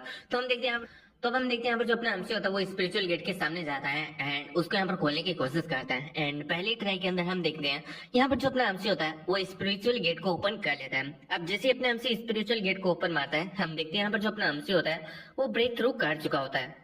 इसका मतलब अब यहाँ पर है ना मतलब वो अपनी आंखें खोल सकता है। हम देखते हैं अपना एमसी अपनी आंखें खोलता भी है क्योंकि वो ब्रेक थ्रू कर चुका है। अब जैसे अपना एमसी आंखें खोलता है उसके जो चारों मास्टर होते हैं उसके सामने होते हैं। फिर हम देखते हैं यहाँ पर जो चारों मास्टर होते हैं वो कह रहे होते हैं क्या तुम यहाँ पर सक्सेस हो चुके हो, क्या तुमने यहाँ पर सच में ब्रेक थ्रू कर लिया? तो अपना एमसी इसके लिए हमें बढ़ता है। तो हम देखते हैं सेकंड मास्टर को जो कि अपने एमसी को कांग्रेचुलेट करता है एंड कह रहा होता है कि अब तुम एक ट्रू इमोर्टल बनने के रास्ते पे आ चुके हो। एंड उसे और भी बहुत सारी बातें बताता है कि वेल अब तुम जिस की को चाहे उस की को यहाँ पर प्रैक्टिस कर सकते हो। तो यहाँ पर सेकंड मास्टर के कहने का मतलब है कि इस दुनिया के अंदर बहुत सारी कीज होती हैं जिन्हें तुम प्रैक्टिस करके जो इमोर्टल बनने का रास्ता है उसके ऊपर चल सकते हो। सबसे पहले आती है योनडैन की, ये यहाँ पर स्कॉलर्स के लिए होती है। दूसरी होती है चोनटाइन किंग एंड ये भी बहुत सारे लोगों के लिए होती है। तीसरी होती है ताक्योंग की, चौथी होती है यहाँ पर यांगक्वांग की एंड पांचवी होती है येनहो की। और इन सबसे भी ज्यादा खतरनाक यानी एक गोड बन सकते हैं इस वाली मतलब की को अगर हम प्रैक्टिस करना चाहें तो इस वाले की को अगर हम लेकर चले तो किसी भी रास्ते पर, इसका नाम होता है चियोंग की। तो यहाँ पर हम देखते हैं जो सेकंड मास्टर होता है अपने एमसी को बता रहा होता है कि तुम जिस भी की को चाहो उस की को यहाँ पर मतलब एक तरीके से प्रैक्टिस करके यहाँ पर है ना इमोर्टल बन सकते हो। लेकिन अगर तुम यहाँ पर चियोंगोंग की को एक तरीके से प्रैक्टिस करते हो तो तुम आगे जाके एक ट्रू गॉड भी बन सकते हो। इसलिए मेरा सजेशन ये होगा कि तुम चोंग की को यहाँ पर प्रैक्टिस करो एंड यहाँ पर एक ट्रू गॉड यानी इमोर्टल से भी बड़ी उपाधि के ऊपर बनने पर यहाँ पर ध्यान दो। एंड वो और भी बहुत सारी बातें बताता है एंड अपना हमसे कहता है कि ठीक है मैं समझ गया। फिर यहाँ पर जो अपना हमसे होता है वो यहाँ पर कहता है कि आप लोगों का थैंक्स जो आपने यहाँ पर इतना समय तक मेरा ध्यान रखा जब मैं यहाँ पर है ना मेडिटेट कर रहा था। फिर वो पूछता है कितना टाइम बीत चुका है मुझे कल्टिवेट करते हुए। तो यहाँ पर हम देखते हैं जो थर्ड मास्टर होते हैं वो बताते हैं कि तुम्हें 1 महीना बीत चुका है यहाँ पर मेडिटेट करते हुए, यानी अपने हमसे को ब्रेक थ्रू करने में 1 महीना लग गया था। एंड अब हमें सीन से उड़ता है और हमें कुछ दिन बाद का सीन दिखाया जाता है जहां पर हम देखते हैं जो अपना हमसी होता है अब वो यहाँ पर ना फॉरेस्ट के अंदर जा रहा होता है। तो अपने हमसी की यहाँ पर जो स्पीड होता है उसके अंदर बहुत ही ज्यादा चेंज आ चुका होता है। अपना हमसी पहले से काफी गुना स्पीड में अभी यहाँ पर जा पा रहा होता है। एंड यहाँ पर जिस पहाड़ को अपने हमसी को पहले मैनुअली चढ़ना पड़ता था अब अपने हमसी उसे काफी इजिली यहाँ पर है ना से कूद फांद के यहाँ पर एकदम चढ़ जाता है। यहाँ पर अपने हमसी को इतना ज्यादा पावर मिल चुका है सिर्फ और सिर्फ ब्रेक थ्रू करने की वजह से। और अपने हमसी का जो उम्र है अभी वो 400 साल तक बढ़ भी चुका है। तो अब हम देखते हैं यहाँ पर जो अपना हमसी होता है वो एक पहाड़ पर खड़ा हो जाता है एंड सामने के दृश्य को देखने लगता है। ये चीज सच में काफी ज्यादा कमाल की होती है। जो नीडल है वो इन दोनों लड़कियों को लग पाती है। हम देखते हैं यहाँ पर जो नीडल होता है उन्हें कोई नलीफाई कर देता है। अब इस चीज से तो ये बंदा भी काफी ज्यादा हैरान होता है और कहता है कि आखिर ऐसा किसने किया। फिर वो जो लड़कियां होती है वो साथ में से कहती है कि वेल क्या तुम यहाँ पर पॉइजन से बिल्कुल भी अफेक्ट नहीं हो। तो वो बंदा अपने असली रंग दिखाता है और कहता है कि नहीं मैं यहाँ पर बिल्कुल भी अफेक्ट नहीं हूँ पॉइजन से। वो कहता है कि मुझे पहले से मालूम था कि तुम दोनों ने जरूर से एक ट्रैप बिछा के रखा है वरना तो तुम ऐसे ही यहाँ पर है ना केयरलेसली अपने जो पॉकेट्स है उन्हें ऐसे ही बाहर छोड़ के नहीं जाती। और मुझे यहाँ पर इतना ज्यादा यहाँ पर मतलब पहले पता चल गया था जिसके बारे में तुम सोच भी नहीं सकते हो। और अगर तुम यहाँ पर एक एडवांस लेवल का भी पॉइजन यूज करती ना तो उसके लिए भी मैं यहाँ पर प्रिपेयर था। तो यहाँ पर तो तुमने जो पॉइजन यूज किया वो तो बहुत ही ज्यादा लो टायर का है जिसको तो मैं यूं खुद से ही यहाँ पर संभाल सकता हूँ। फिर वो यहाँ पर अपना वेपन निकाल लेता है और कहता है कि इससे पहले कि मैं तुम्हें यहाँ पर जान से मार डालूं यहाँ पर तुम्हें अपने जो घुटने मेरे सामने टेक देने चाहिए। एंड वो यहाँ पर मन में सोच रहा होता है कि इन दोनों लड़कियों के अलावा ऐसा और भी तीसरा बंदा है यहाँ पर जिसने अभी अभी मेरे जो नीडल्स का अटैक है उसे नलीफाई किया था। आखिर वो इंसान है कौन और क्या वो यहाँ पर छुप के बैठा है। अगर वो यहाँ पर छुप के बैठा है तो यहाँ पर मुझे लगता है कि मुझे थोड़ी प्रॉब्लम हो सकती है। वो यहाँ पर पीछे से अटैक कर सकता है। फिर हम देखते हैं दोनों लड़कियों में से जो बड़ी लड़की होती है वो यहाँ पर कहती है कि सीनियर मुझे पता है कि आपने हमारी मदद की है एंड ये सच में काफी ज्यादा अच्छी बात है। अगर मैं आपसे वापस से मदद करने के लिए पूछूं तो इसमें मेरे को काफी ज्यादा शर्म महसूस हो रही है लेकिन प्लीज आप मेरी एक बार और मदद कर दीजिए इस इंसान को मारने में। अगर आप ऐसा करते हो तो आप जो भी चाहेंगे मैं आपको यहाँ पर देने के लिए तैयार हूँ। अब इस बात को सुन के हम उस बंदे को देखते हैं। इसका नाम जी जिगांग होता है एंड जिगांग उन दोनों लड़कियों से कहता है कि लो भाई इधर मैं सोच रहा था कि वो तुम्हारा कोई साथी है जो कि छुप के मेरे ऊपर अटैक करने की कोशिश कर रहा है लेकिन वो तो महज को यहाँ से गुजरने वाला इंसान है। फिर वो चिल्लाकर कहता है कि इन लड़कियों की बात मत सुनो। अगर तुम मेरी मदद करते हो तो मैं तुम्हें अच्छी एडवाइस मतलब एक तरीके से अच्छी जो रिवॉर्ड है वो दे सकता हूँ और भी बहुत सारी चीजें दे सकता हूँ जो कि तुम मुझसे यहाँ पर चाहते हो। इवन मैं यहाँ पर खुद के जो टूल्स है वो भी तुम्हें दे सकता हूँ। तो प्लीज यहाँ पर इन लड़कियों की मदद ना करके तुम यहाँ पर मेरी मदद करो। वही अपने हमसे इन सारी बातों को सुन के जिगांग के बारे में सोच रहा होता है कि एक 7 टायर का वॉरियर है एंड मैं भी एक 4th स्टार का वॉरियर हूँ। तो मुझे लगता है कि मुझे उन दोनों वुमेन्स के साथ में एक तरीके से हाथ मिला लेना चाहिए और इस इंसान को यहाँ पर मार देना चाहिए क्योंकि ये बहुत ही ज्यादा बुरा है। फिर हम देखते हैं जो अपना हमसे होता है वो यहाँ पर है ना पोर्टल से बाहर आ जाता है एंड उसे देखकर सब लोग काफी हैरान होते हैं कि क्या ये जो बंदा वो इतना ज्यादा पास में बैठा था। जो जिगांग होता है मन में सोच रहा होता है कि इसकी बॉडी से मैं किसी भी टाइप का जो कल्टीवेशन है उसे महसूस नहीं कर पा रहा हूँ तो क्या इसका मतलब ये कि इसके पास में कोई स्किल्स नहीं है, इसका कोई कल्टीवेशन ही नहीं है। फिर वो सोचते कि नहीं अगर ये छुप के रखा था इतनी देर तो वो भी एक स्किल के अंदर ही आता है, इसका मतलब ये बंदा एक एक्सपर्ट है। फिर वो अपने हमसे से पूछ रहा होता है कि वेल क्या मैं जान सकता हूँ तुम्हारा कौन सा कल्टीवेशन है। मुझे तो तुम्हें देखकर ऐसा लग रहा है कि तुम कोई गोसू हो। गोसू मतलब मार्शल आर्ट के अंदर बहुत ही ज्यादा अच्छा इंसान, बहुत ही ज्यादा टैलेंटेड। एंड फिर वो यहाँ पर अपने हमसे से उसकी आइडेंटिटी के बारे में पूछने लगता है कि तुम कौन और तुम्हारा कल्टीवेशन क्या है। तो यहाँ पर अपने हमसे में सोच रहा होता है कि वेल अभी के लिए मैं यहाँ पर ना इस बंदे को अपना एक तरीके से जो मतलब रियल कल्टीवेशन है वो यहाँ पर एक्सप्लेन नहीं कर सकता हूँ, यानी बता नहीं सकता हूँ। मैं चाहता हूँ कि ये मेरे सामने गार्ड को डाउन कर दे, इसलिए मुझे इसे अपना गलत कल्टीवेशन बताना होगा। इसलिए अपने हमसे खुद का 4th स्टार बताने की जगह खुद को 3 स्टार स्पिरिट का वॉरियर बताता है। एंड यहाँ पर हम देखते हैं जो मतलब ये बंदा होता है जिगांग वो कह रहा होता है कि वेल तुम एक 3 स्टार के वॉरियर हो इसलिए मैं सही से तुम्हारी जो कल्टीवेशन उसे सेंस नहीं कर पा रहा था क्योंकि यहाँ पर जो 3 स्टार का कल्टीवेशन होता है वो फाउंडेशन कल्टीवेशन होता है, यानी तुमने अभी तक कल्टीवेशन की स्टार्ट ही की है। फिर वो अपने हमसे को और भी बहुत सारी बातें बताता है एंड यहाँ पर जो अपने हमसे होता है वो भी उससे बहुत सारी बातें सुनता है। इन दोनों के बीच में बाद में एक एग्रीमेंट भी हो जाता है कि भाई यहाँ पर है ना इन दोनों लड़कियों को मार देते हैं एंड उसके बाद में जो भी यहाँ पर रिवॉर्ड मिलेंगे ना उन सारे के सारे रिवॉर्ड्स को हम आपस में बांट लेंगे। तो अपना हमसे भी इस बात के लिए यहाँ पर एग्री करता है। फिर जिगंग अपने हमसे से पूछता है कि छुपने के अलावा तुम्हारे पास में और क्या है। तो अपना हमसे बताता है कि उसके पास में कुछ स्किल्स के अलावा यहाँ पर बहुत सारे इक्विपमेंट्स है जो कि उसके पेरेंट्स ने दिए हैं, मतलब अपने हमसे के मास्टर ने दिए हैं। लेकिन ये बात अपना हमसे जिगंग को नहीं बता रहा। जिगंग मन में सोच रहा होता है कि इस बंदे के पास में तो बहुत सारे इक्विपमेंट्स है, मुझे लगता है कि इन लड़कियों को मारने के बाद में मैं इस बंदे को मार के इसके जो इक्विपमेंट्स है उन्हें भी ले लूंगा। फिर वो अपने हमसे से कहते हैं कि चलो ठीक है, हाथ मिलाते हैं और इन दोनों को मारते हैं। अपना हमसे कहते हैं कि ठीक है, समझ गया। यहाँ पर हम देखते हैं जो बड़ी वाली बहन होती है वो कहती है कि मैं कहना तो नहीं चाहूंगी, लेकिन मुझे लगता है कि आजकल जितने भी जो मर्द होते हैं वो पूरे के पूरे सेम ही होते हैं। फिर हम देखते हैं वो अटैक करती है एंड यहाँ पर हम देखते हैं जो जिगांग होता है उसके अटैक को काफी इजीली नलीफाई कर देता है। एंड हम देखते हैं उसका जो अटैक होता है वो सीधा जाके उस बड़ी बहन को लगता है, जिसकी वजह से वो काफी ज्यादा पीछे की तरफ पुश हो जाती है। छोटी बहन उसके लिए काफी ज्यादा वरिड होती है एंड वो यहाँ पर बड़ी बहन से कहती है क्या तुम ठीक हो। तो बड़ी बहन कहती है कि हाँ, तुम्हें ज्यादा टेंशन लेने की जरूरत नहीं है, मैं पूरी तरीके से ठीक हूँ। जिगांग को देखते हैं जो कि उन दोनों का मजाक उड़ाने लगता है और कहता है कि आखिर तुम ऐसी स्किल से यहाँ पर क्या मेरे को मारने की कोशिश कर रहे हो, मुझे नहीं लगता कि तुम ऐसा कुछ भी कर सकते हो।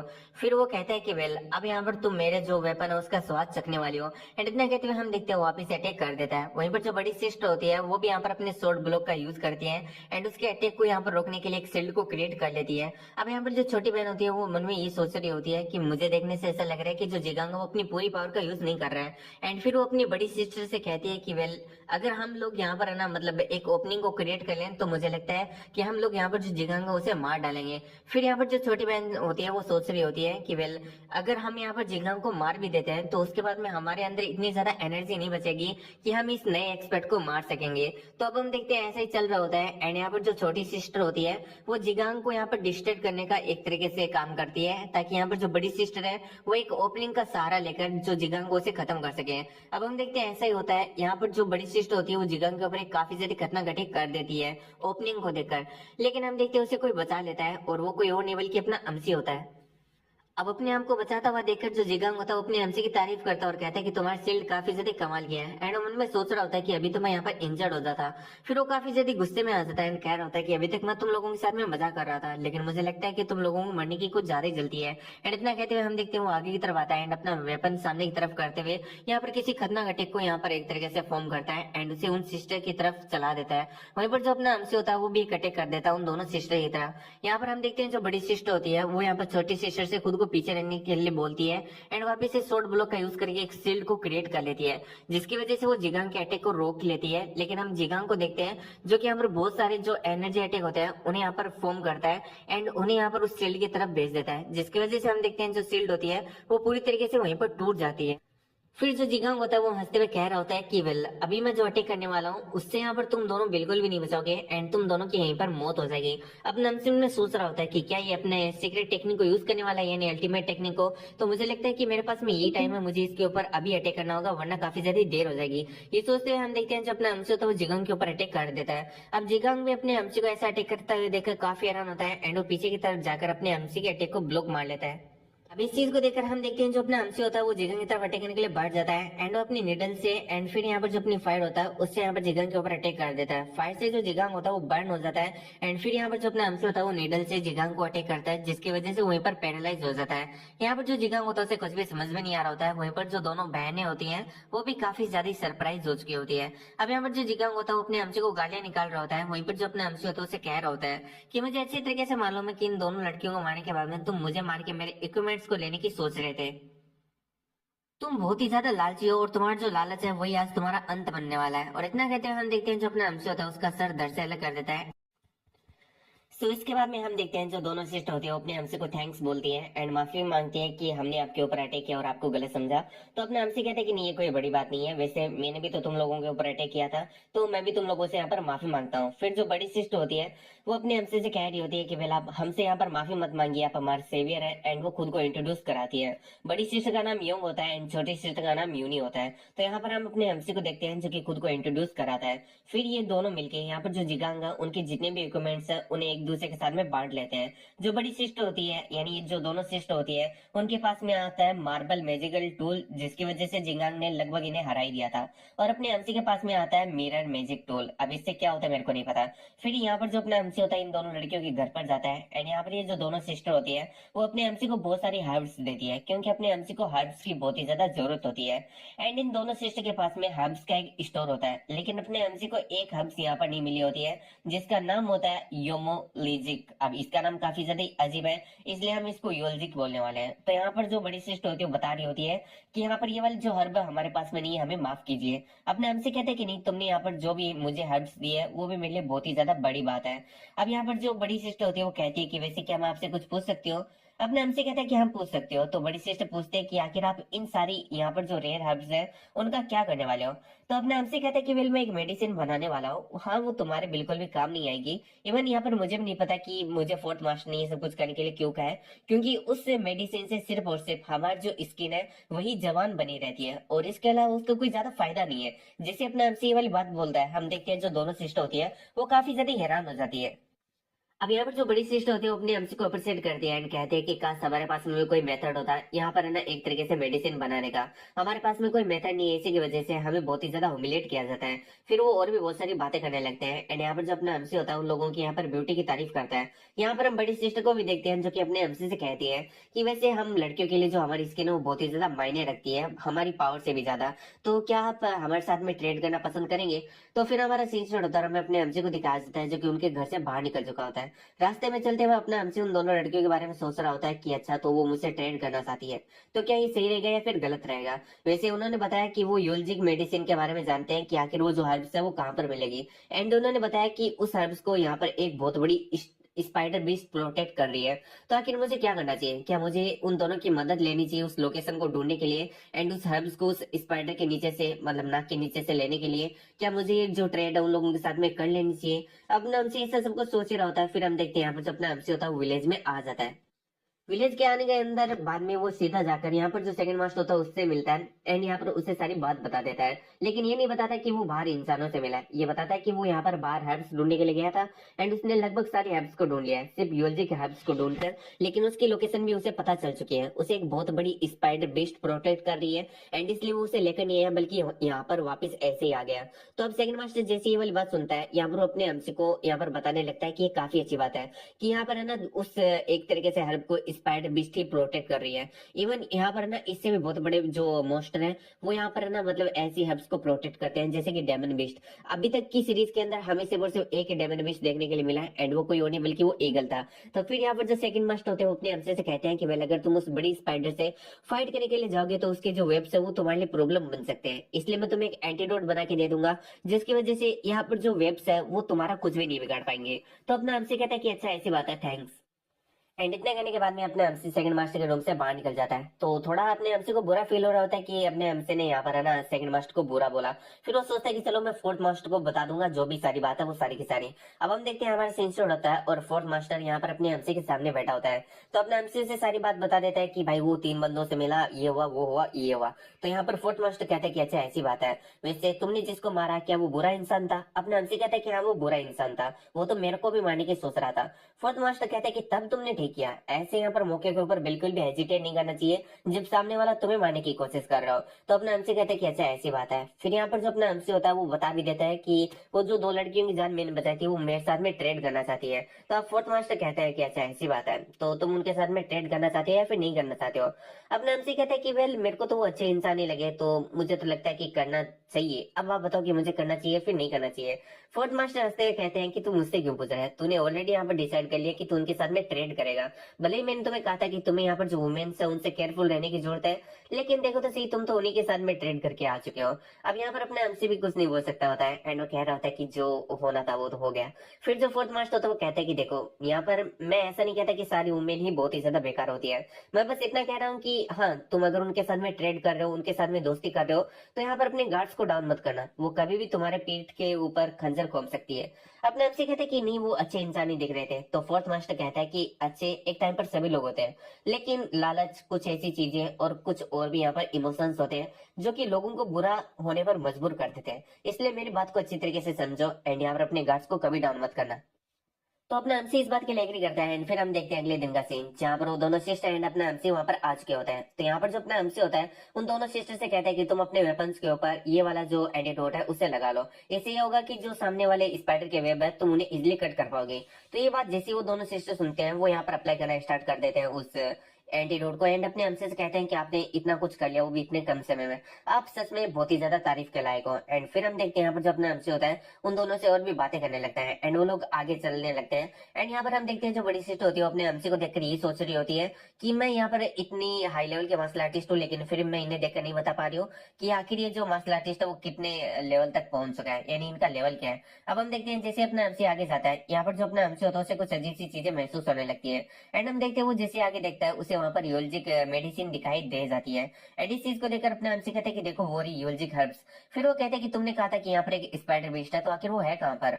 यहाँ पर जो अपने हमसे होता है मन में सोच रहा होता है कि यूलजिक हर्ब्स तो मेरे सामने पड़ी है, तो आखिर वो जो स्पाइडर वो कहाँ पर गई होगी। क्या ऐसा हो सकता है कि वो अभी इसे और ज्यादा प्रोटेक्ट नहीं कर रही है एंड यहाँ से चली गई है, लेकिन फिर उसे एहसास होता है कि उसके ऊपर कोई तो है। एंड जब वो ऊपर की तरफ देखते हैं तो हम देखते हैं वहां पर एक काफी बड़ी स्पाइडर मोस्टर होती है। एंड वो जो स्पाइडर मोस्टर होती है वो यहाँ पर अपने वेब से उन दोनों सिस्टर एंड यहाँ पर अपने हमसे के ऊपर अटैक कर देती है।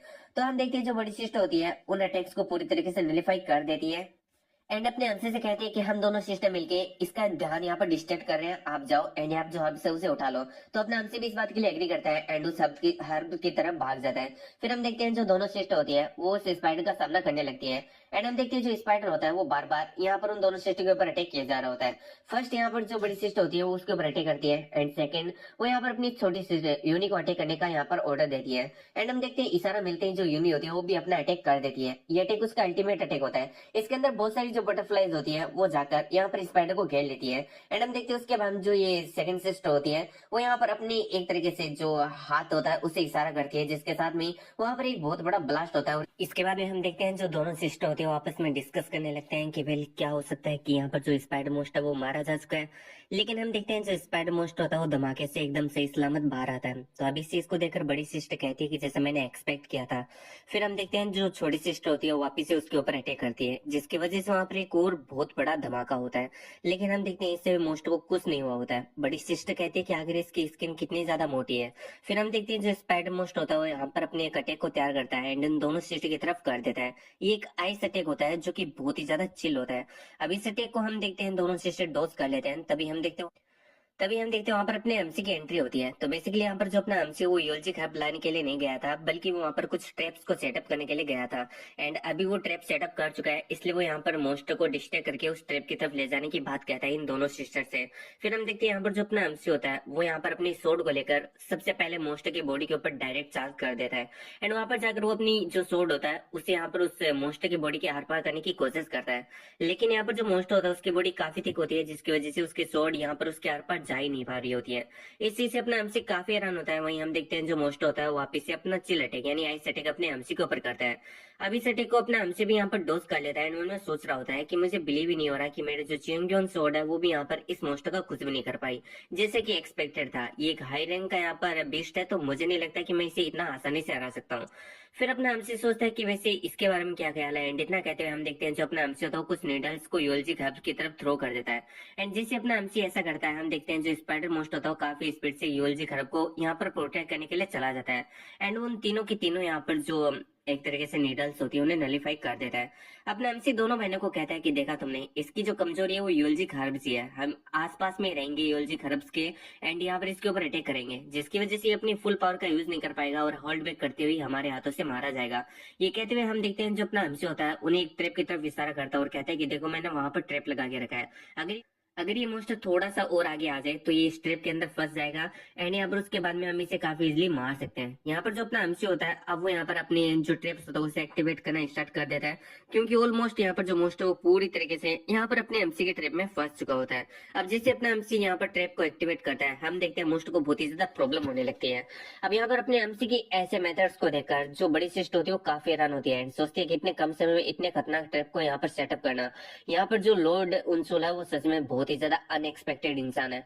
फिर हम देखते हैं अपने एमसी को जो कि दोनों सिस्टर से कहता है कि अब तुम्हारी बारी है। हम देखते हैं जो दोनों सिस्टर होती है वो यहाँ पर अपनी अल्टीमेट टेक्निक से उस मोस्ट के ऊपर अटैक कर देती है। अब यहाँ पर इसकी वजह से जो मोस्ट होता है उसे पहली बार बहुत ही ज्यादा चोटें आती है, उसकी पूरी की पूरी जो बॉडी होती है वो यहाँ पर ट्रेम्बल कर रही होती है। वहीं हम देखते हैं जो अपना एमसी होता है वो खुद फाइनली चार्ज करता है। यहाँ पर जो अपना एमसी होता है वो जब मोस्ट की तरफ चार्ज करने के लिए जा रहा होता है तो हम देखते हैं मोस्ट वापिस अपना आइस अटैक करता है, जिसे ब्लॉक करने के लिए अपना एमसी अपनी शील्ड को आगे कर देता है एंड यहाँ पर उसे ब्लॉक काफी इजिली कर लेता है। फिर हम देखते हैं यहाँ पर जो मोस्ट होता है वो यहाँ पर अपने पॉइजन फैंग्स को बाहर की तरफ रिलीज करता है एंड अपने एमसी की तरफ अटैक करने के लिए बढ़ जाता है। हम देखते हैं जो अपना एमसी होता है वो भी यहाँ पर उसकी तरफ डायरेक्ट हिट देने के लिए यहाँ पर बढ़ जाता है। दोनों एक दूसरे के साथ में यहाँ पर एक तरीके से क्लेश करते हैं एंड हम देखते हैं यहाँ पर जो स्पाइडर मोस्ट होती है वो रो पावर के मामले में ज्यादा होती है, इसकी वजह से अपने एमसी को पीछे की तरफ पुश कर देती है। अब इस चीज को देखकर दोनों सिस्टर काफी हैरान होते हैं। हम देखते हैं फाइनली जो मोस्ट होता है उसने अपने पॉइजन फैंगस को अपने एमसी के बॉडी के ऊपर भी काफी ज्यादा ही यहाँ पर एक तरीके से टच करके रखा होता है, यानी पॉइजन अपने एमसी के बॉडी के अंदर भी चला गया है। यहाँ पर हम देखते हैं जो मतलब एक तरीके से मोस्ट होता है उसकी पूरी की पूरी बॉडी ट्रेमल कर रही होती है। वहीं हम देखते हैं अपने एमसी को जो कि यहाँ पर उस मोस्ट के यहाँ पर अपनी सोड को कर देता है एंड उस मोस्ट को वहीं पर खत्म कर देता है। दोनों सिस्टर चिंता करते हुए अपने एमसी के पास में आते हैं एंड पूछती है कि क्या तुम सही हो। तो हम देखते हैं अपने एमसी को जो कि कहता है कि हाँ मैं पूरी तरीके से सही हूँ एंड इतना कहते हुए हम देखते हैं जो अपना एमसी होता है वो वहीं पर बेहोश होकर नीचे की तरफ गिर जाता है। अपने एमसी को बेहोश होते देखकर दोनों सिस्टर काफी ज्यादा हैरान होती है एंड अपने एमसी को यहाँ पर संभालने लगती है। थोड़ी देर बाद में हम देखते हैं जो बड़ी सिस्टर होती है वो कह रही होती है कि इसकी जो पल्स है वो बहुत ही ज्यादा स्लो चल रही है, मुझे लगता है कि इसकी जो ब्रीथिंग्स है उसमें कुछ प्रॉब्लम्स आ गई है, आखिर अभी हमें क्या करना चाहिए। तो बेसिकली अपना एमसी बिल्कुल भी यहाँ पर बेहोश नहीं हुआ होता है, बल्कि ये सब कुछ उसका एक नाटक होता है और ये सब कुछ करने के लिए यहाँ पर अपने एमसी को उसके फोर्थ मास्टर ने कहा था, क्योंकि यहाँ पर फोर्थ मास्टर यानी अपने चोर मास्टर ने कहा था अपने एमसी को कि तुम्हें पहले टेस्ट ले लेना चाहिए कि वो लोग विश्वास करने लायक है फिर नहीं है, यानी कि अगर उन्हें मौका मिले तो वो तुम्हारे पीठ पीछे खंजर घोपेंगी या फिर नहीं घोपेंगी। तो यहाँ पर अपना एमसी में सोच रहा होता है कि वेल अगर इन लोगों ने मुझे यहाँ पर मारने की कोशिश की तो मैं इन्हें यहीं पर मार डालूंगा, और अगर इन लोगों ने यहाँ पर मेरे सामान को चुराने की कोशिश की तो भी मैं इनके जो डेंटियान्स है उन्हें पूरी तरीके से बर्बाद कर दूंगा, हालांकि इन्हें नहीं मारूंगा।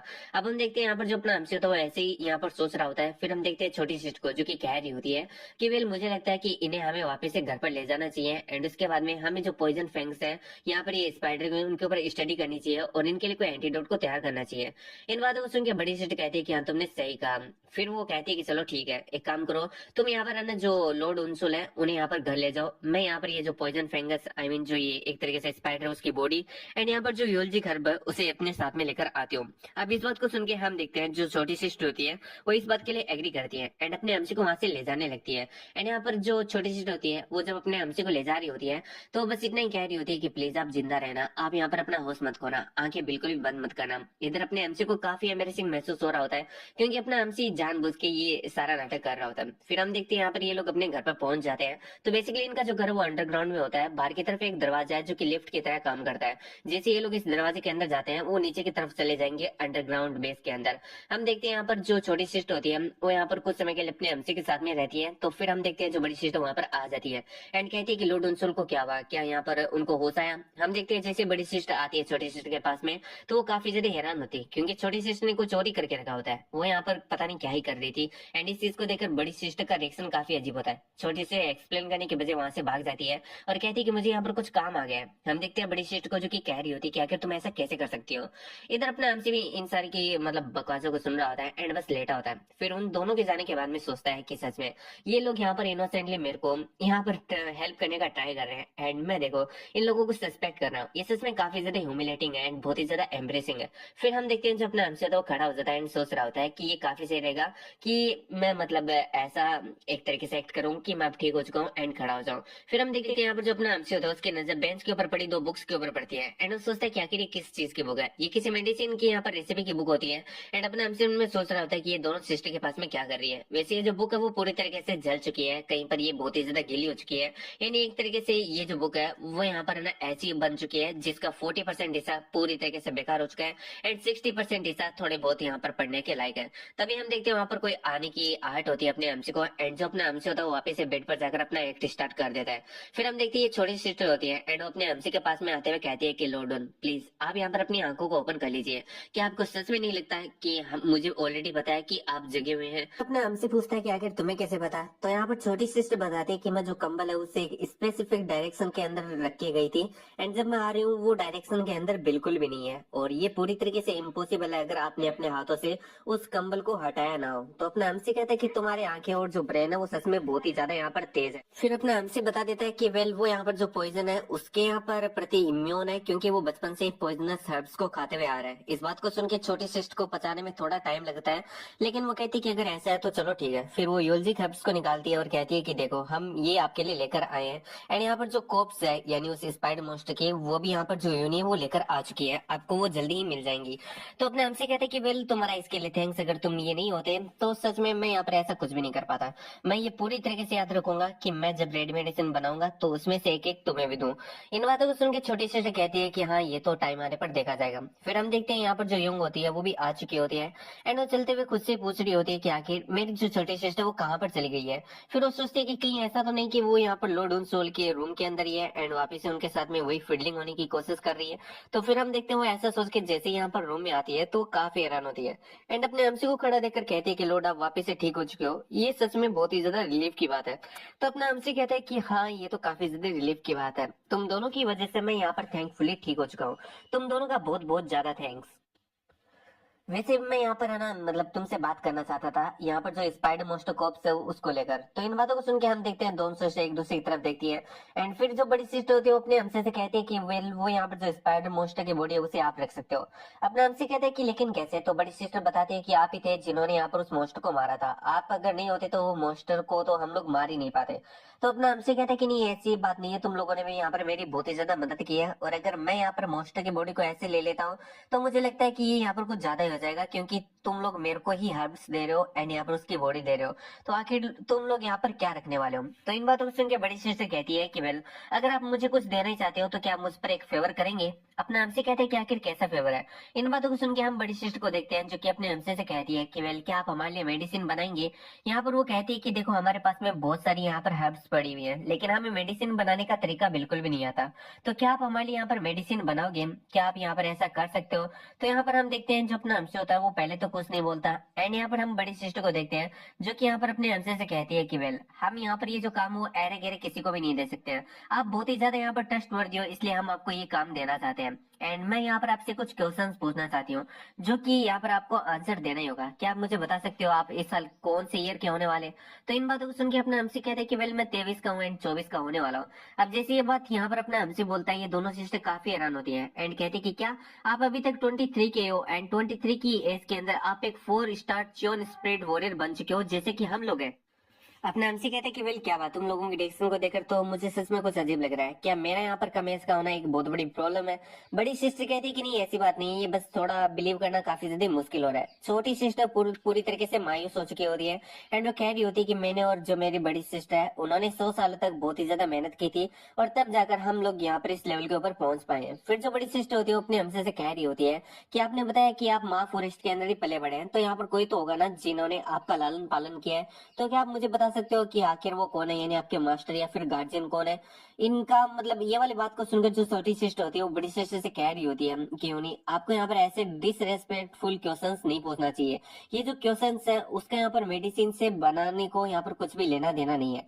वही हम अपने हमसे को देखते हैं जो कि मन में सोच रहा होता है कि वेल मैं यहाँ पर अपने मास्टर्स की जो आइडेंटिटी है उनके बारे में ऐसे ही रिवील नहीं कर सकता और रेकलेसली, इसलिए अपने हमसे कहता है कि जो मेरे मास्टर वो अभी पास हुए हो चुके हैं एंड यहाँ पर उन्होंने एक ऐसी लाइफ जी है जिनका मतलब पास्ट के बारे में मेरे को बिल्कुल नहीं पता क्योंकि उन्होंने अपने पास्ट को हमेशा छुपा के रखा है।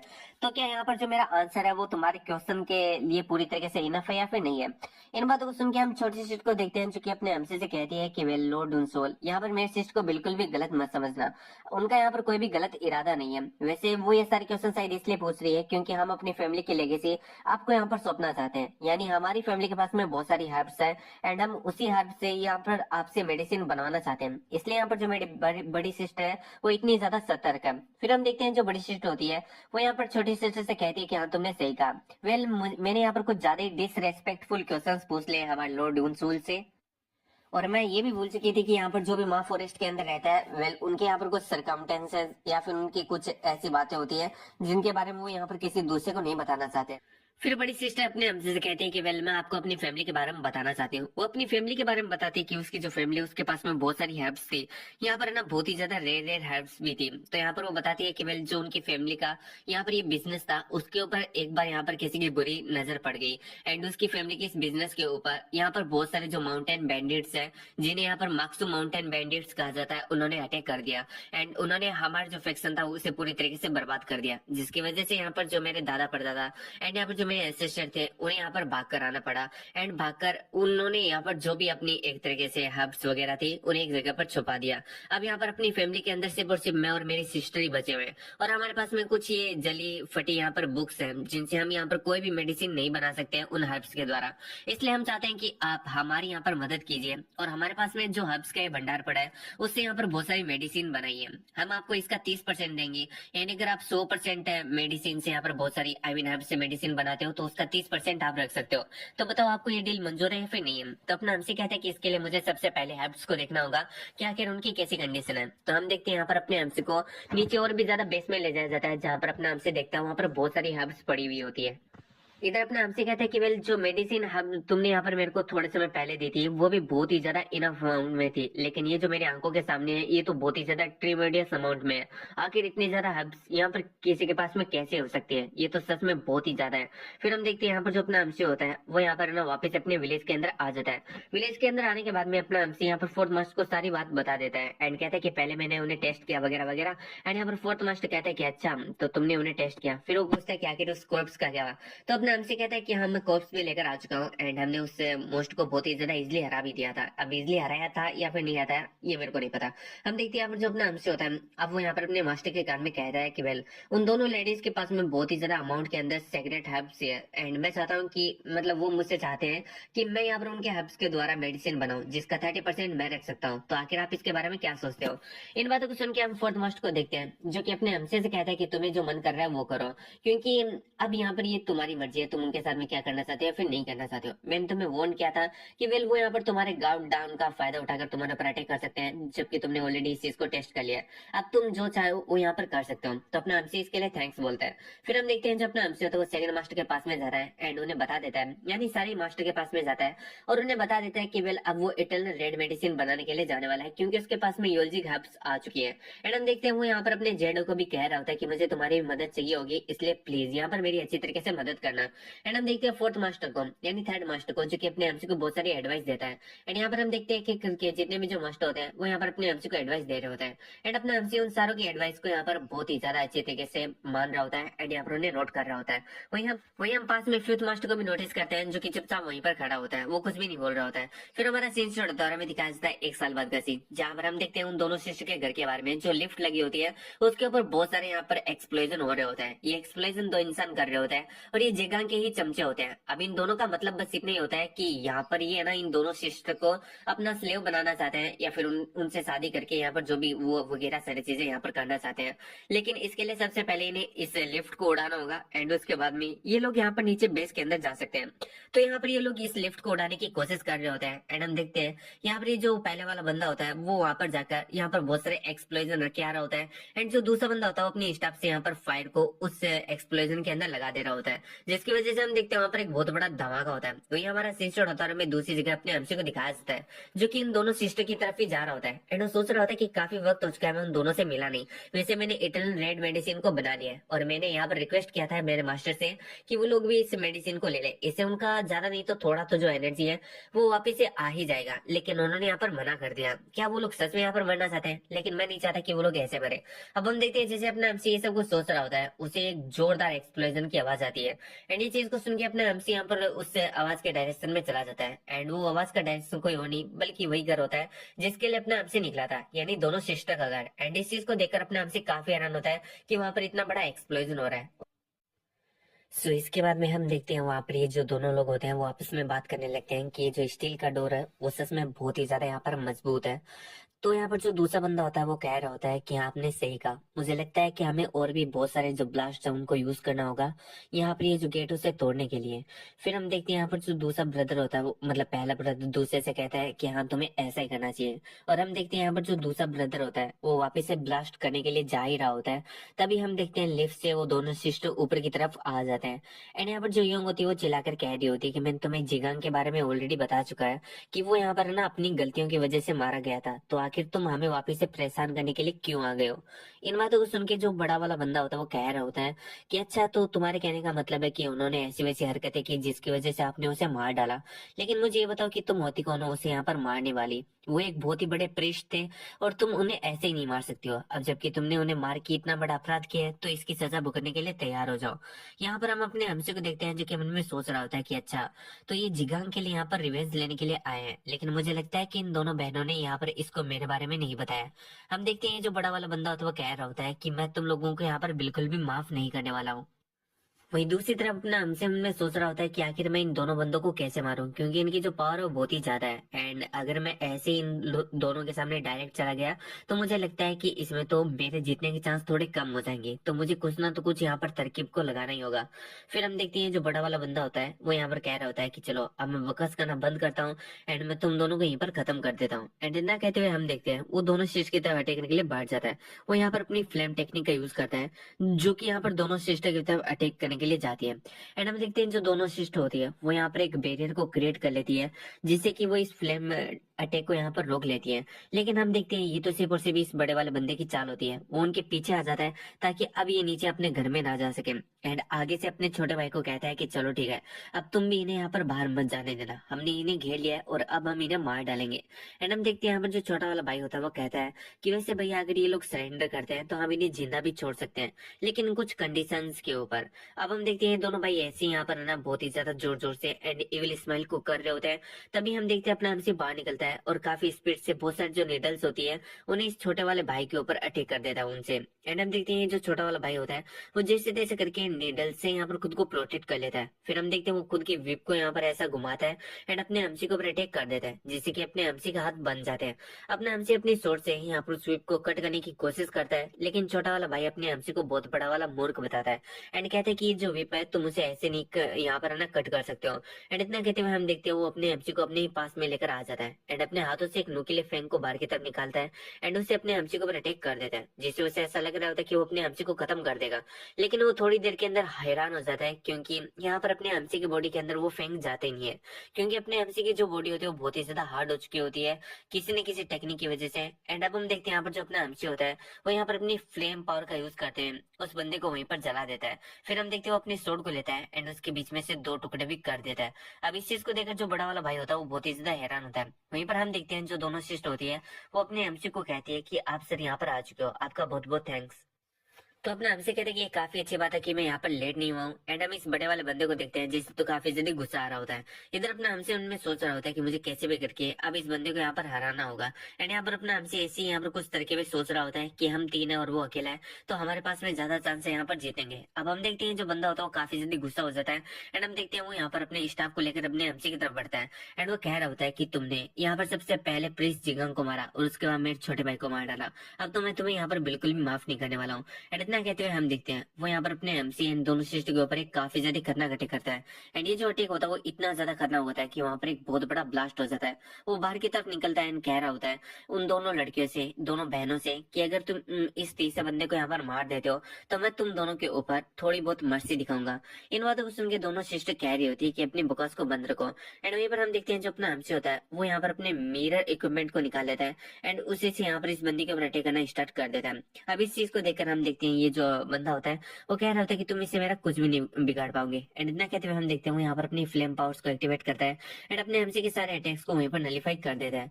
इन चीजों को देखकर अपना एमसी में सोच रहा होता है कि वेल इस बंदे के ऊपर मेरे अटैक्स तब तक काम नहीं करेंगे जब तक कि इसने अपने आसपास में फ्लेम बैरियर को क्रिएट करके रखा है।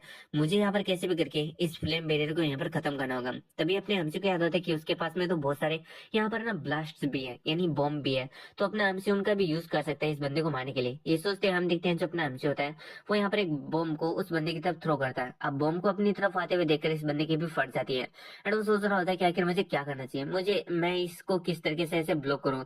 तभी हम देखते हैं वो यहाँ पर इस अटैक को यहाँ पर एक तरीके से डोज कर लेता है एंड हंसते हुए कहता है कि तुम्हारा अटैक चाहे कितना भी पावरफुल क्यों ना हो, अगर हम उसे डोज कर सकते हैं तो यहाँ पर उसके पावरफुल होने का कोई भी महत्व नहीं है। तभी हम देखते हैं यहाँ पर जो अपना हमसे होता है वो बॉम्ब के अंदर एनर्जी इम्प्यूट करके उसे अपने हिसाब से कंट्रोल करने लगता है एंड हम देखते हैं उसे बड़े वाले बंदे की तरफ वापस से बुला लेता है। अब इस चीज से तो बड़े वाले बंदे की और भी ज्यादा फट जाती है।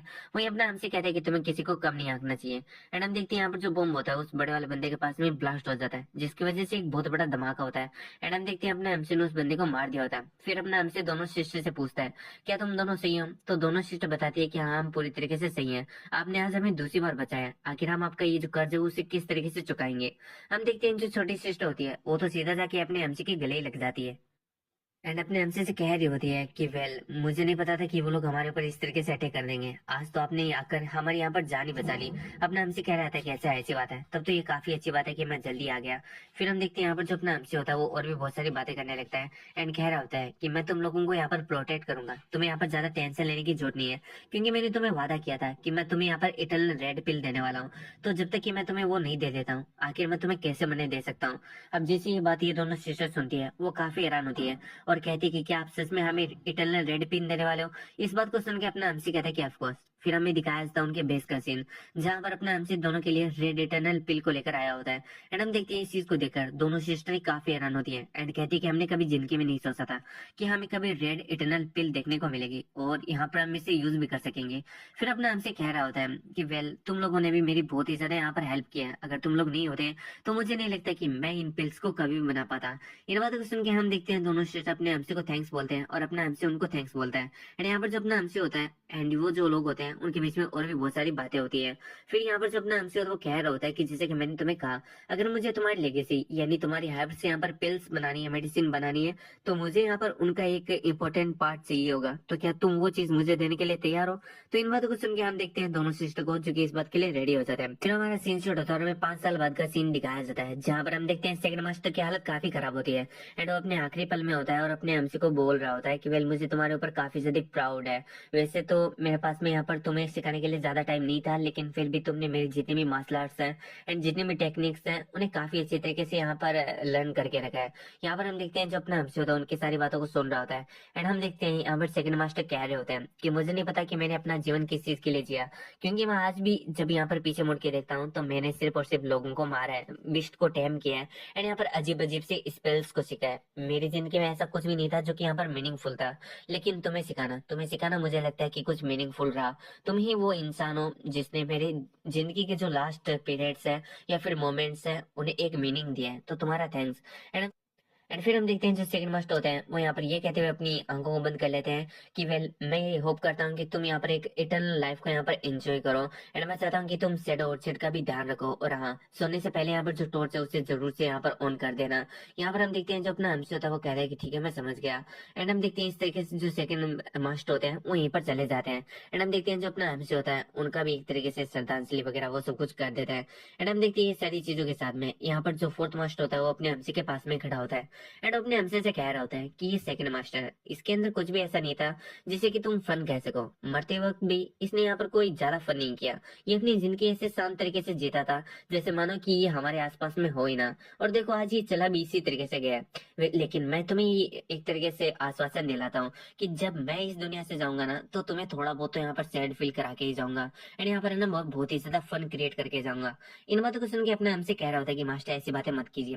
तो हम देखते हैं फोर्थ मास्टर को जो कि अपने हमसे से कह रहा होता है कि वेल अब जबकि तुम यहाँ पर सभी मास्टर्स की हिस्ट्री को जानते हो तो मैं चाहता हूँ कि तुम मेरी भी हिस्ट्री को सुनो। वैसे तुमने यहाँ पर जो एल्केमिस्ट है उनके बारे में तो यहाँ पर सुन के रखा होगा, मैं एल्केमिस्ट के बीच में काफी ज्यादा फेमस था। देखो मेरा जो जन्म है वो यहाँ पर बिना किसी नेचुरल टैलेंट के हुआ था, लेकिन जब मुझे यहाँ पर एल्केमिस्ट और यहाँ पर जो एलेक्जर्स है उनके एग्जिस्टेंस के बारे में पता चला कि इससे मैं यहाँ पर टैलेंट्स को एक्वायर कर सकता हूँ, तो मैंने इन्हें चुराया, इन्हें खाया एंड इससे मैं यहाँ पर है ना एक काफी अच्छा एल्केमिस्ट भी बन गया था।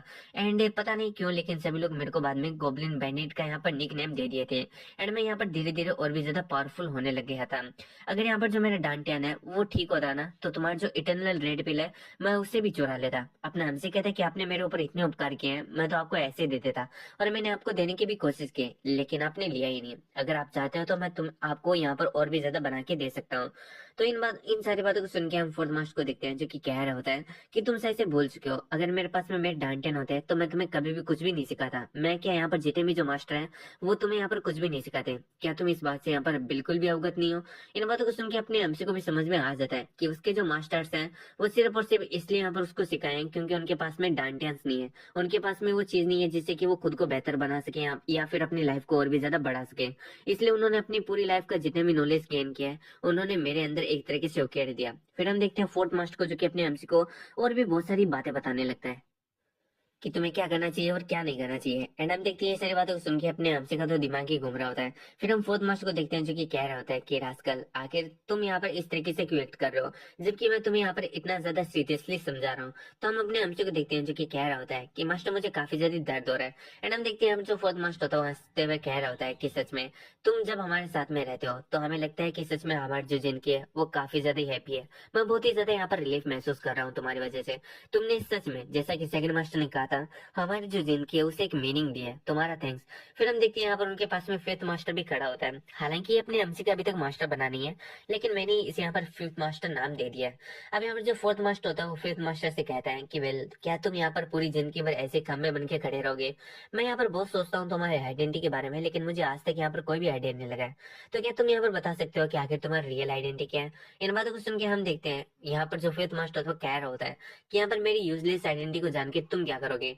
तो यहाँ पर फोर्थ मास्टर कहता है कि अभी मेरी यहाँ पर एक तरीके से डेथ काफी ज्यादा करीब है, तो मैं कुछ दिनों के बाद में ऐसे टपक जाऊंगा। तो क्या तुम मरते हुए इंसान की एक इच्छा भी पूरी नहीं कर सकते हो। वैसे मैंने तुम्हारी बहुत बार यहाँ पर मदद की है। तो इन बातों को सुन के हम देखते हैं फिफ्थ मास्टर को जो कि कह रहा होता है कि अगर तुम्हारी एक डाइंग विश है तो मैं इसे जरूर पूरा करूंगा। मेरा नाम यहाँ पर पुंग सियोंग है। अब जैसे यहाँ पर ये नाम अपना लेता है हम देखते हैं जो फोर्थ मास्टर तो काफी रन होता है एंड कह रहा होता है कि क्या तुम मोनाजो the evil sword the marshal gatekeeper हो। सच में क्या तुम यहाँ पर पुंग सियोन हो। यहाँ पर इन बातों को सुन के हम देखते हैं फिफ्थ मास्टर को जो कि कहता है कि हाँ मैं वही हूँ। तो अब हम फोर्थ मास्टर को देखते हैं जो कि कह रहा होता है कि मैंने एक्सपेक्ट नहीं किया था कि आपके जितने जो यहाँ पर सीनियर है वो यहाँ पर खड़े हुए। अगर मुझे पता था कि अगर ये आप हो तो मैं आपको सच में यहाँ पर कभी भी डिसरेस्पेक्टफुली कुछ भी बोलने की यहाँ पर हिम्मत नहीं करता। एंड हम देखते हैं वो और भी बहुत सारी बातें करता है और यही बातें कहता है कि वेल, आप क्यों नहीं आप अपनी जो यहाँ पर मार्शल आर्ट टेक्निक्स है वो मुझे सिखा दो। यानी मुझे नहीं बल्कि डायरेक्टली जो शिवन है उसको सिखा दो। तो इन बातों को सुन के हम देखते हैं यहाँ पर जो फिफ्थ मास्टर होता है वो कह रहा होता है कि अब इसका कोई भी फायदा नहीं है। इन बातों को सुन के हम देखते हैं फोर्थ मास्टर को जो कि कहता है कि वेल, आप शायद से यहाँ पर जो सोनो से जानते नहीं हो। वो यहाँ पर मतलब बताई गई सारी चीजों को पूरा करता है। अगर आप चाहो तो ये आपका रिवेंज भी ले सकता है आप आपकी टीचिंग्स के बदले में। तो तुम्हारा इसके बारे में क्या ख्याल है। तो जैसे ये वाली बात फिफ्थ मास्टर सुनता है वो कहता है कि मुझे इस चीज की यहाँ पर कोई भी जरूरत नहीं है। एंड हम देखते हैं इतना कहते हैं वो वहां से चला जाता है। वहीं फोर्थ मास्टर कह रहा होता है कि अरे सुनिए तो सही। लेकिन हम देखते हैं फिफ्थ मास्टर कुछ भी नहीं सुनता। फोर्थ मास्टर वापस से उसे कहता है कि मुझे सच बताओ, क्या तुम्हें यहाँ पर रिवेंज नहीं लेना। तो हम देखते हैं यहाँ पर जो फिफ्थ मास्टर होता है वो रुक जाता है। फोर्थ मास्टर उसे अब और भी ज्यादा लगाते हुए कह रहा होता है कि वेल, यहाँ पर जैसे कि मैंने तुम्हें बताया जो सुवन है वो तुम्हारा रिवेंज लेगा। तो आखिर इसके बारे में क्या ख्याल है। क्यों ना तुम यहाँ पर जो अपनी मार्शल आर्ट्स है वो यहाँ पर सुवन को सिखा दो। लेकिन हम देखते हैं इससे भी यहाँ पर जो फिफ्थ मास्टर से कोई ज्यादा फर्क नहीं पड़ता एंड वहां से चला जाता है। फिर हमारा सीन छोड़ता है और हमें अगले दिन का सीन दिखाया जाता है जहाँ पर हम देखते हैं जो यहाँ पर अपना फोर्थ मास्टर होता है वो अपने जेहोन के पास में बैठा होता है। एंड हम देखते हैं हम वो अपने हमसे को और भी बहुत सारी बातें बता रहा होता है एंड कह रहा होता है कि वेल, अभी मेरे जाने का समय आ चुका है। तो हाँ, यहाँ पर 2 साल बीत चुके हैं जहाँ पर मैंने बोला था कि अगले दिन का सीन नहीं, ये अगले दिन का सीन नहीं है बल्कि ये 2 साल बाद का सीन है। जहाँ पर जो फोर्थ मास्टर होता है वो यहाँ पर अपने हमसे से कह रहा होता है कि वेल, मुझे लगता है कि मुझे यहाँ से जाने का समय आ चुका है। तो इन सारी बातों से अपना हमसे काफी ज्यादा नाराज होता है एंड यहाँ पर उसे बहुत ही ज्यादा सैड फील होकर रखा होता है। एंड हम देखते हैं वो यहाँ पर जो अपना हमसे होता है वो यहाँ पर अपने चारों मास्टर की एक तरीके से श्रद्धांजलि कर देता है। फिर हमारा सीन शूट होता है और हमें फिफ्थ मास्टर का सीन दिखाया जाता है जहाँ पर जो फिफ्थ मास्टर होता है वो कह रहा होता है कि तुम्हारे 4 मास्टर अभी इस दुनिया से जा चुके हैं। तो अपना हमसे कहता है कि हाँ जा चुके हैं। फिफ्थ मास्टर कहता है कि अच्छा, तो तुम चाहते हो कि मैं तुम्हें अपनी मार्शल आर्ट को सिखाऊं। अपना हमसे कहता है कि हाँ। फिफ्थ मास्टर कहता है कि आज से 21 साल पहले मैंने तुम्हें एक मंत्रा सिखाया था, क्या तुम्हें याद है। अपना हमसे कहता है कि हाँ मुझे याद है। फिफ्थ मास्टर कहता है कि वो मैंने अपनी इच्छा से तुम्हें सिखाया था एंड उससे यहाँ पर है ना तुम बहुत ही ज्यादा जो चीजें हैं उन्हें याद रख सकते हो एंड यहाँ पर जो अपना माइंड है उसे शांत रख सकते हो। अपना हमसे कहता है कि हाँ, उस चीज का उपकार मैं आपका पूरी जिंदगी भर नहीं चुका सकूंगा, अब जो भी कहोगे मैं उसे मानने के लिए तैयार हूँ। तो इन बातों को सुन के फिर मास्टर कहता है कि नहीं, वो मैंने अपनी इच्छा से सिखाया था तो मुझे बदले में कुछ भी नहीं चाहिए। लेकिन मैं तुम्हें यहाँ पर जो सिखाने वाला हूँ यानी कि जो ये टीचिंग्स हैं, जो मेरी यहाँ पर सारी की सारी मार्शल आर्ट है, तब यहाँ पर थोड़ी बहुत कंडीशंस डिफरेंट होगी। तो अपना हमसे कहता है कि अच्छा, तो बताइए कि आप यहाँ पर मेरे साथ में कौन सी कंडीशंस रखना चाहते हैं। तो इन बातों को सुन के हम देखते हैं फिर मास्टर को जो कि कहता है कि तुम्हें मेरी 2 कंडीशन पूरी करनी होगी। तुम्हें यहाँ पर मेरे मेरे बिहाफ के ऊपर रिवेंज लेना होगा मेरे दुश्मनों से। वो कहते हैं कि वेल, मुझे यहाँ पर किन्हीं अननोन लोगों के द्वारा अटैक किया गया था एंड मेरा जो डांडिया है उसे डिस्ट्रॉय कर दिया गया था, फिर मेरे हाथों को भी खत्म कर दिया गया था एंड मुझे यहाँ पर इस माँ फॉरेस्ट के बीच में छोड़ दिया गया था। तो मैं चाहता हूँ कि तुम उन लोगों को ढूंढो और मेरे बिहाफ के ऊपर यहाँ पर उनसे रिवेंज लो। तो अपना हमसे कहते हैं कि चलो मैं इस बात के लिए एग्री करता हूँ। फिर हम देखते हैं यहाँ पर जो अपना हमसे होता है वो यहाँ पर पूछता है कि आखिर दूसरी कंडीशन क्या है। तो यहाँ पर इन बातों को सुन के फिफ्थ मास्टर कह रहा होता है कि देखो मैं तुम्हें यहाँ पर जो मार्शल आर्ट सिखाने वाला हूँ अपनी, उसमें आने वाली है destruction source arts, starring craftsmanship, chant of black and ice and free hand sword technique. And मैं चाहता हूँ कि जब तुम ये सारी की सारी टेक्निक्स को सीख लो तो तुम यहाँ पर जो डिस्ट्रक्शन सोर्ड आर्ट्स है उन टेक्निक का यूज करते हुए यहाँ पर मेरे को मार डालो। तो इस बात को सुन के हम देखते हैं अपना हमसे काफी ज्यादा हैरान होता है। फिफ्थ मास्टर कहता है कि हाँ ये मेरी सेकंड कंडीशन है। फिर हमारा सीन शुरू होता है और हमें 7 साल बाद का सीन दिखाया जाता है जहाँ पर जो फिफ्थ मास्टर होता है वो अपने हमसे से पूछता है कि क्या तुम मेंटली प्रिपेयर हो। तो अपना हमसे कहता है कि हाँ मैं पूरी तरीके से प्रिपेयर हूँ। यहाँ पर हम देखते हैं फिफ्थ मास्टर को जो कि एक स्माइल के साथ में कहता है कि ठीक है फिर मैं सारी चीजें तुम्हारे ऊपर छोड़ता हूँ। अपना हमसे कहता है कि ठीक है समझ गया मास्टर। एंड हम देखते हैं यहाँ पर जो अपना हमसे होता है वो यहाँ पर अपनी मार्शल आर्ट को परफॉर्म करने लगता है। यहाँ पर अपने हमसे के माइंड में बहुत सारी चीजें चल रही होती है कि अपना हमसे ये सारी चीजें नहीं करना चाहता, यानी अपने ही मास्टर को खत्म नहीं करना चाहता, लेकिन अपने मास्टर्स के ऑर्डर्स हैं इसलिए उसे ऐसा करना होगा। वहीं जो यहाँ पर अपने फिफ्थ मास्टर होता है वो ये सोच रहा होता है कि मैं तुम्हें यहाँ पर अपनी ही मार्शल आर्ट से खुद को इसलिए खत्म करवाना चाहता हूँ ताकि तुम ये समझ सको कि तुम्हें यहाँ पर कितना ज्यादा क्रूअल होना पड़ सकता है। फ्यूचर में तुम्हारे सर्वाइवल के लिए अगर तुम्हें सबसे ज्यादा किसी चीज पे जरूरी रखना है यानी नियंत्रण रखना है तो वो तुम्हारे इमोशंस है। अगर तुम अपने इमोशंस के ऊपर कंट्रोल रखोगे तभी जाकर तुम यहाँ पर सर्वाइव कर पाओगे और एक इटर्नल लाइफ को एंजॉय कर पाओगे। वहीं हम दूसरी तरफ अपने हमसे को देखते हैं जो कि यहाँ पर अपनी बहुत सारी मार्शल आर्ट को परफॉर्म कर रहा होता है। एंड हम देखते हैं यहाँ पर वो अपनी जो एनर्जी होता है उसे भी अपनी सोड के अंदर इम्ब्यूट कर देता है। उसके बाद में वो फाइनल जंप लगाता है। इधर हम देखते हैं जो फिफ्थ मास्टर होता है वो इन सारी की सारी मार्शल आर्ट्स को देखकर यहाँ पर काफी ज्यादा इम्प्रेस हो रहा होता है। एंड उन्होंने सोच रहा होता है कि थैंक यू शिवल, तुमने सच में यहाँ पर जो बाकी के 4 मास्टर्स हैं उनको जैसे यहाँ पर मीनिंग दिया उनकी लाइफ को, तुमने यहाँ पर जो मेरी लाइफ है उसे भी एक मीनिंग दिया। तुमने यहाँ पर मेरी मार्शल आर्ट को सिखाकर मुझे लग रहा है कि मैंने सच में कुछ अच्छा काम किया है। एंड हम देखते हैं यहाँ पर जो हिट मास्टर होते हैं वो अब एक छोटे से नीचे गिरते हुए अपने हमसे से कहते हैं कि चलो अपना काम पूरा करो। एंड हम देखते हैं यहाँ पर जो अपना हमसे होता है वो भी यहाँ पर अपनी सोड को अपने ही फिफ्थ मास्टर के ऊपर चला देता है। एंड हम देखते हैं इसी के साथ में यहाँ पर जो फिफ्थ मास्टर होते हैं वो पूरी तरीके से खत्म हो जाते हैं। फिर हमारा सीन शॉट होता है एंड हम देखते हैं यहाँ पर जो अपना एमसी होता है उन सभी के ग्रेव्स के सामने जाता है। एंड यहाँ पर अपना एमसी बहुत सारी बातें बोलता है एंड कह रहा होता है कि वेल मैं इस विलेज से जाने के बाद में आपने जितना भी काम मेरे को बताया मैं वो सारा का सारा कंप्लीट करूंगा। मैं अच्छे लोगों को अच्छी तरीके से एंड जो बुरे लोगों उन्हें बुरी तरीके से ट्रीट करूंगा। जो मेरे मास्टर्स के एनिमी है मैं उन्हें बहुत ही ज्यादा टेरिफाइंग मौत दूंगा। एंड हम देखते हैं ये कहते हुए जो अपना एमसी होता है वो वहां से चल देता है। फिर हम देखते हैं वहां से चलते हुए जो अपना एमसी होता है वो उन दोनों शिष्य के घर पर पहुंचता है एंड कहता है कि क्या तुम यहाँ पर हो। हम देखते हैं छोटी सिस्टर वहां पर आती है एंड कहती है कि 9 साल 7 महीने और 12 दिन, क्या तुम्हें समझ में आ रहा है आखिर ये क्या है। अपने हमसे कहता है कि जानता हूँ, मुझे काफी ज्यादा टाइम लग चुका है, मेरे पास में बहुत सारे काम थे। छोटी सिस्टर कह रही होती है कि ये काफी लंबा समय हो चुका है जब तुम यहाँ पर आए हो और जब भी तुम यहाँ पर आते हो तब तुम कहीं पर जाते हो, तो क्या तुम वापिस से कहीं पर जा रहे हो। अपने हमसे कहता है कि हाँ तुमने सही कहा। छोटी सिस्टर कहती है कि अगर तुम कहाँ पर जा रहे हो, इस फॉरेस्ट के अंदर ऐसी कौन सी जगह जहाँ पर अभी भी तुम जाना चाहते हो।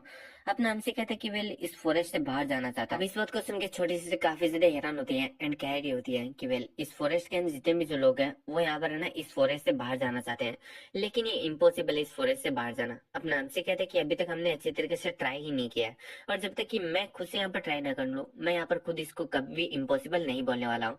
छोटी सिस्टर कहती है कि बस मैं इतना होप करती हूँ कि तुम यहाँ पर उड़ते बादलों को कैच करने की ना सोचो। अपना हमसे कह रहा होता है कि वेल सबसे पहले जो भी सारी चीजें वो इम्पॉसिबल दिखाई देती हैं जब तक कि हम उन्हें अचीव ना कर ले। एंड यहाँ पर जो रिजल्ट्स हैं वो सबसे ज्यादा बोलते हैं, यहाँ पर जो तुम्हारे मतलब जितने भी काम हैं उनसे ज्यादा। तो इन बातों को सुन के हम देखते हैं छोटी सिस्टर जो कि पहले तो चुप रहती है फिर वो कहती है कि चलो ठीक है मैं तुम्हारे जो यहाँ पर गोल्स हैं उनको यहाँ पर अचीव करने के लिए एक तरीके से विश करती हूँ। अपना हमसे इसके लिए थैंक्स बोलता है। एंड हम छोटी सिस्टर को देखते हैं जो कि कहती है कि वेल अगर तुम्हारा वापस से कभी आने का मन हो तो तुम यहाँ पर आ सकते हो। एंड इतना कहते हैं वो अपने हमसे के हैंड्स को पकड़ लेती है। एंड यहाँ पर वो काफी ज्यादा ही अच्छे तरीके से यहाँ पर अपने हमसे को ये बोल रही होती है कि यहाँ पर अपना हमसे भी ब्लश करने लगता है। फिर हमारा सीन स्टार्ट होता है और हमें दिखाया जाता है यहाँ पर जो अपना हमसे होता है वो उन दोनों सिस्टर की बताई गई सारी लोकेशंस के ऊपर छान चुका होता है। तो अपने हमसे ने उन दोनों सिस्टर से पूछा होता है कि वेल क्या तुमने यहाँ पर किसी ड्रैगन के बारे में सुना है जो कि यहाँ पर किसी केव के अंदर रहता है। तो उन्होंने यहाँ पर अपने हमसे को 4 जगह बताई थी और चारों जगह पर अपना हमसे जा चुका है। चुका है और जिस जगह पर अब अपना एमसी है वो चौथी जगह है, लेकिन अपने एमसी को कुछ भी नहीं मिला है। बेचारा यहाँ पर जो जेड होगा वो भी काफी ज्यादा गुस्सा हो जाता है एंड हम देखते हैं वो दीवार के ऊपर टक्कर मारने लगता है, जिससे दीवार के अंदर ही बहुत ही ज्यादा बड़ा वाला एक तरीके से होल हो जाता है। अपने एमसी कहते तुमने ये क्या किया, तुमने तो एक दीवार के अंदर होल कर दिया। लेकिन जैसे अपना एमसी यहाँ पर उस होल के ऊपर हाथ लगाता है, उसे ऐसा महसूस होता है कि यहाँ पर जो एयर फ्लो वो काफी लंबे समय से इधर से उधर जा रहा है। इसका मतलब ये है कि ये दीवार अंदर से खोखली है एंड हम देखते हैं अपना एमसी ये जानते हुए उस पूरी की पूरी दीवार को वहीं पर तोड़ देता है एंड अंदर की तरफ आता है। एंड जैसे अपना एमसी अंदर आता है तो उसे यहाँ पर हर जगह अंधेरा ही दिखाई देता है। अपना एमसी सोच रहा होता है कि आखिर ये कौन सी जगह है और यहाँ पर कौन रहता है। तभी हम देखते हैं यहाँ पर अपने एमसी को किसी की आवाज आती है। ये एक लड़की होती है जो कि चैन से बंधी होती है एंड वो कह रही होती है कि प्लीज मेरी कोई हेल्प कर दो। तो फिर अपना एमसी उससे पूछता है कि आखिर तुम्हारी हालत ऐसे कैसे हुई। तो हम देखते हैं वो लड़की बताने लगती है कि वेल उसकी जोर जबरदस्ती यहाँ पर शादी कराई जा रही थी एंड उसने इसके लिए मना कर दिया, जिसकी वजह से उसे इस तरीके से यहाँ पर बांधकर जंगल के बीच में छोड़ दिया गया। एंड हम देखते हैं अपना एमसी कहता है कि अच्छा तो तुम एक लाचार अबला आ रही हो, आई मीन नारी हो। तो इन बातों को सुन के हम लड़की को देखते हैं जो कि क्रीपी स्मेल करती है एंड मन में कहती है कि हाँ तुम मुझे एक लाचार और अबला नारी ही समझो। एंड वो यहाँ पर अपने एमसी से काफी ज्यादा डरी हुई आवाज में कहती है कि हाँ तो क्या तुम यहाँ पर मेरे को आजाद कर सकते हो, क्योंकि अगर तुम मुझे आजाद करते हो तो मैं तुम्हारे लिए हर चीज करूंगी। तो हम देखते हैं यहाँ पर जो अपना एमसी होता है वो तो दूसरी तरफ उसकी चेन्स को उठा के कह रहा होता है कि वेल तुम एक लाचार अबला नारी हो, लेकिन ये सोचने वाली बात है कि तुम्हें यहाँ पर पकड़ने के लिए इन चेन्स का यूज किया जा रहा है जो कि एनर्जी से इम्ब्यून्ड है। और ये चेन्स अगर इनको एनर्जी से इम्ब्यून्ड भी ना किया जाए तो भी ये काफी ज्यादा स्ट्रॉन्ग है। क्या ये अजीब नहीं है कि तुम्हारे जैसी एक अबला और लाचार औरत को यहाँ पर इस तरीके से इतनी ज्यादा स्ट्रॉन्ग चैन से बांधा गया है। आखिर तुम इसके बारे में क्या सोचती हो। तो इन बातों को सुन के हम उस लड़की को देखते हैं जो कि काफी ज्यादा प्यारा सा चेहरा और भोला सा चेहरा बनाते हुए कहती है कि मुझे इसके बारे में नहीं पता, मुझे तो बस यहाँ से आजाद होना है। तो हम देखते हैं अपने हमसे को जो कि उससे पूछता है कि वैसे तुम्हें पता है कि अगर तुम काम पर हो। तो वो लड़की कहती है कि मुझे नहीं पता, मुझे यहाँ पर बस खींच कर लाया गया था एंड मुझे यहाँ पर छोड़ दिया गया था।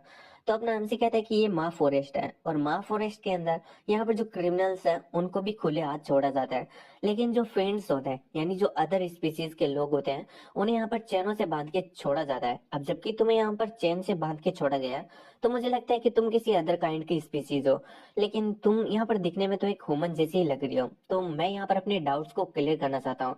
इन बातों को सुन के वो लड़की कहती है कि तुम्हारे कहने का क्या मतलब है, मुझे बहुत ही ज्यादा यहाँ पर हार्ड टाइम गुजारना पड़ रहा है, तो प्लीज प्लीज मुझे यहाँ पर बचाओ। अपना हमसे कहता है कि आखिर तुम्हें इस चीज की जल्दी क्या है, तुमने इतना समय इंतजार किया है तो बस 2 मिनट और इंतजार कर लो। मैंने एक पोशन तैयार किया है। अब इस पोशन से क्या होता है कि यहाँ पर जो भी अदर स्पीसीज के लोग होते हैं वो इसकी स्मेल को बहुत ही ज्यादा हेट करते हैं। तो मैं देखना चाहता हूँ कि तुम दूसरी स्पीसीज की हो या फिर नहीं हो, क्योंकि अगर तुम एक दूसरी स्पीसीज की हुई तो यहाँ पर है ना तुम पक्का से इसकी स्मेल को बहुत ही ज्यादा हेट करोगी। एंड इतना कहते हुए हम देखते हैं जो अपना एमसी होता है वो उस पूरी की पूरी बोतल को बाहर निकाल लेता है। अब उस बोतल को देखकर हम देखते हैं यहाँ पर ये जो लड़की होती है उसे बहुत ही ज्यादा यहाँ पर अजीब लगने लगता है।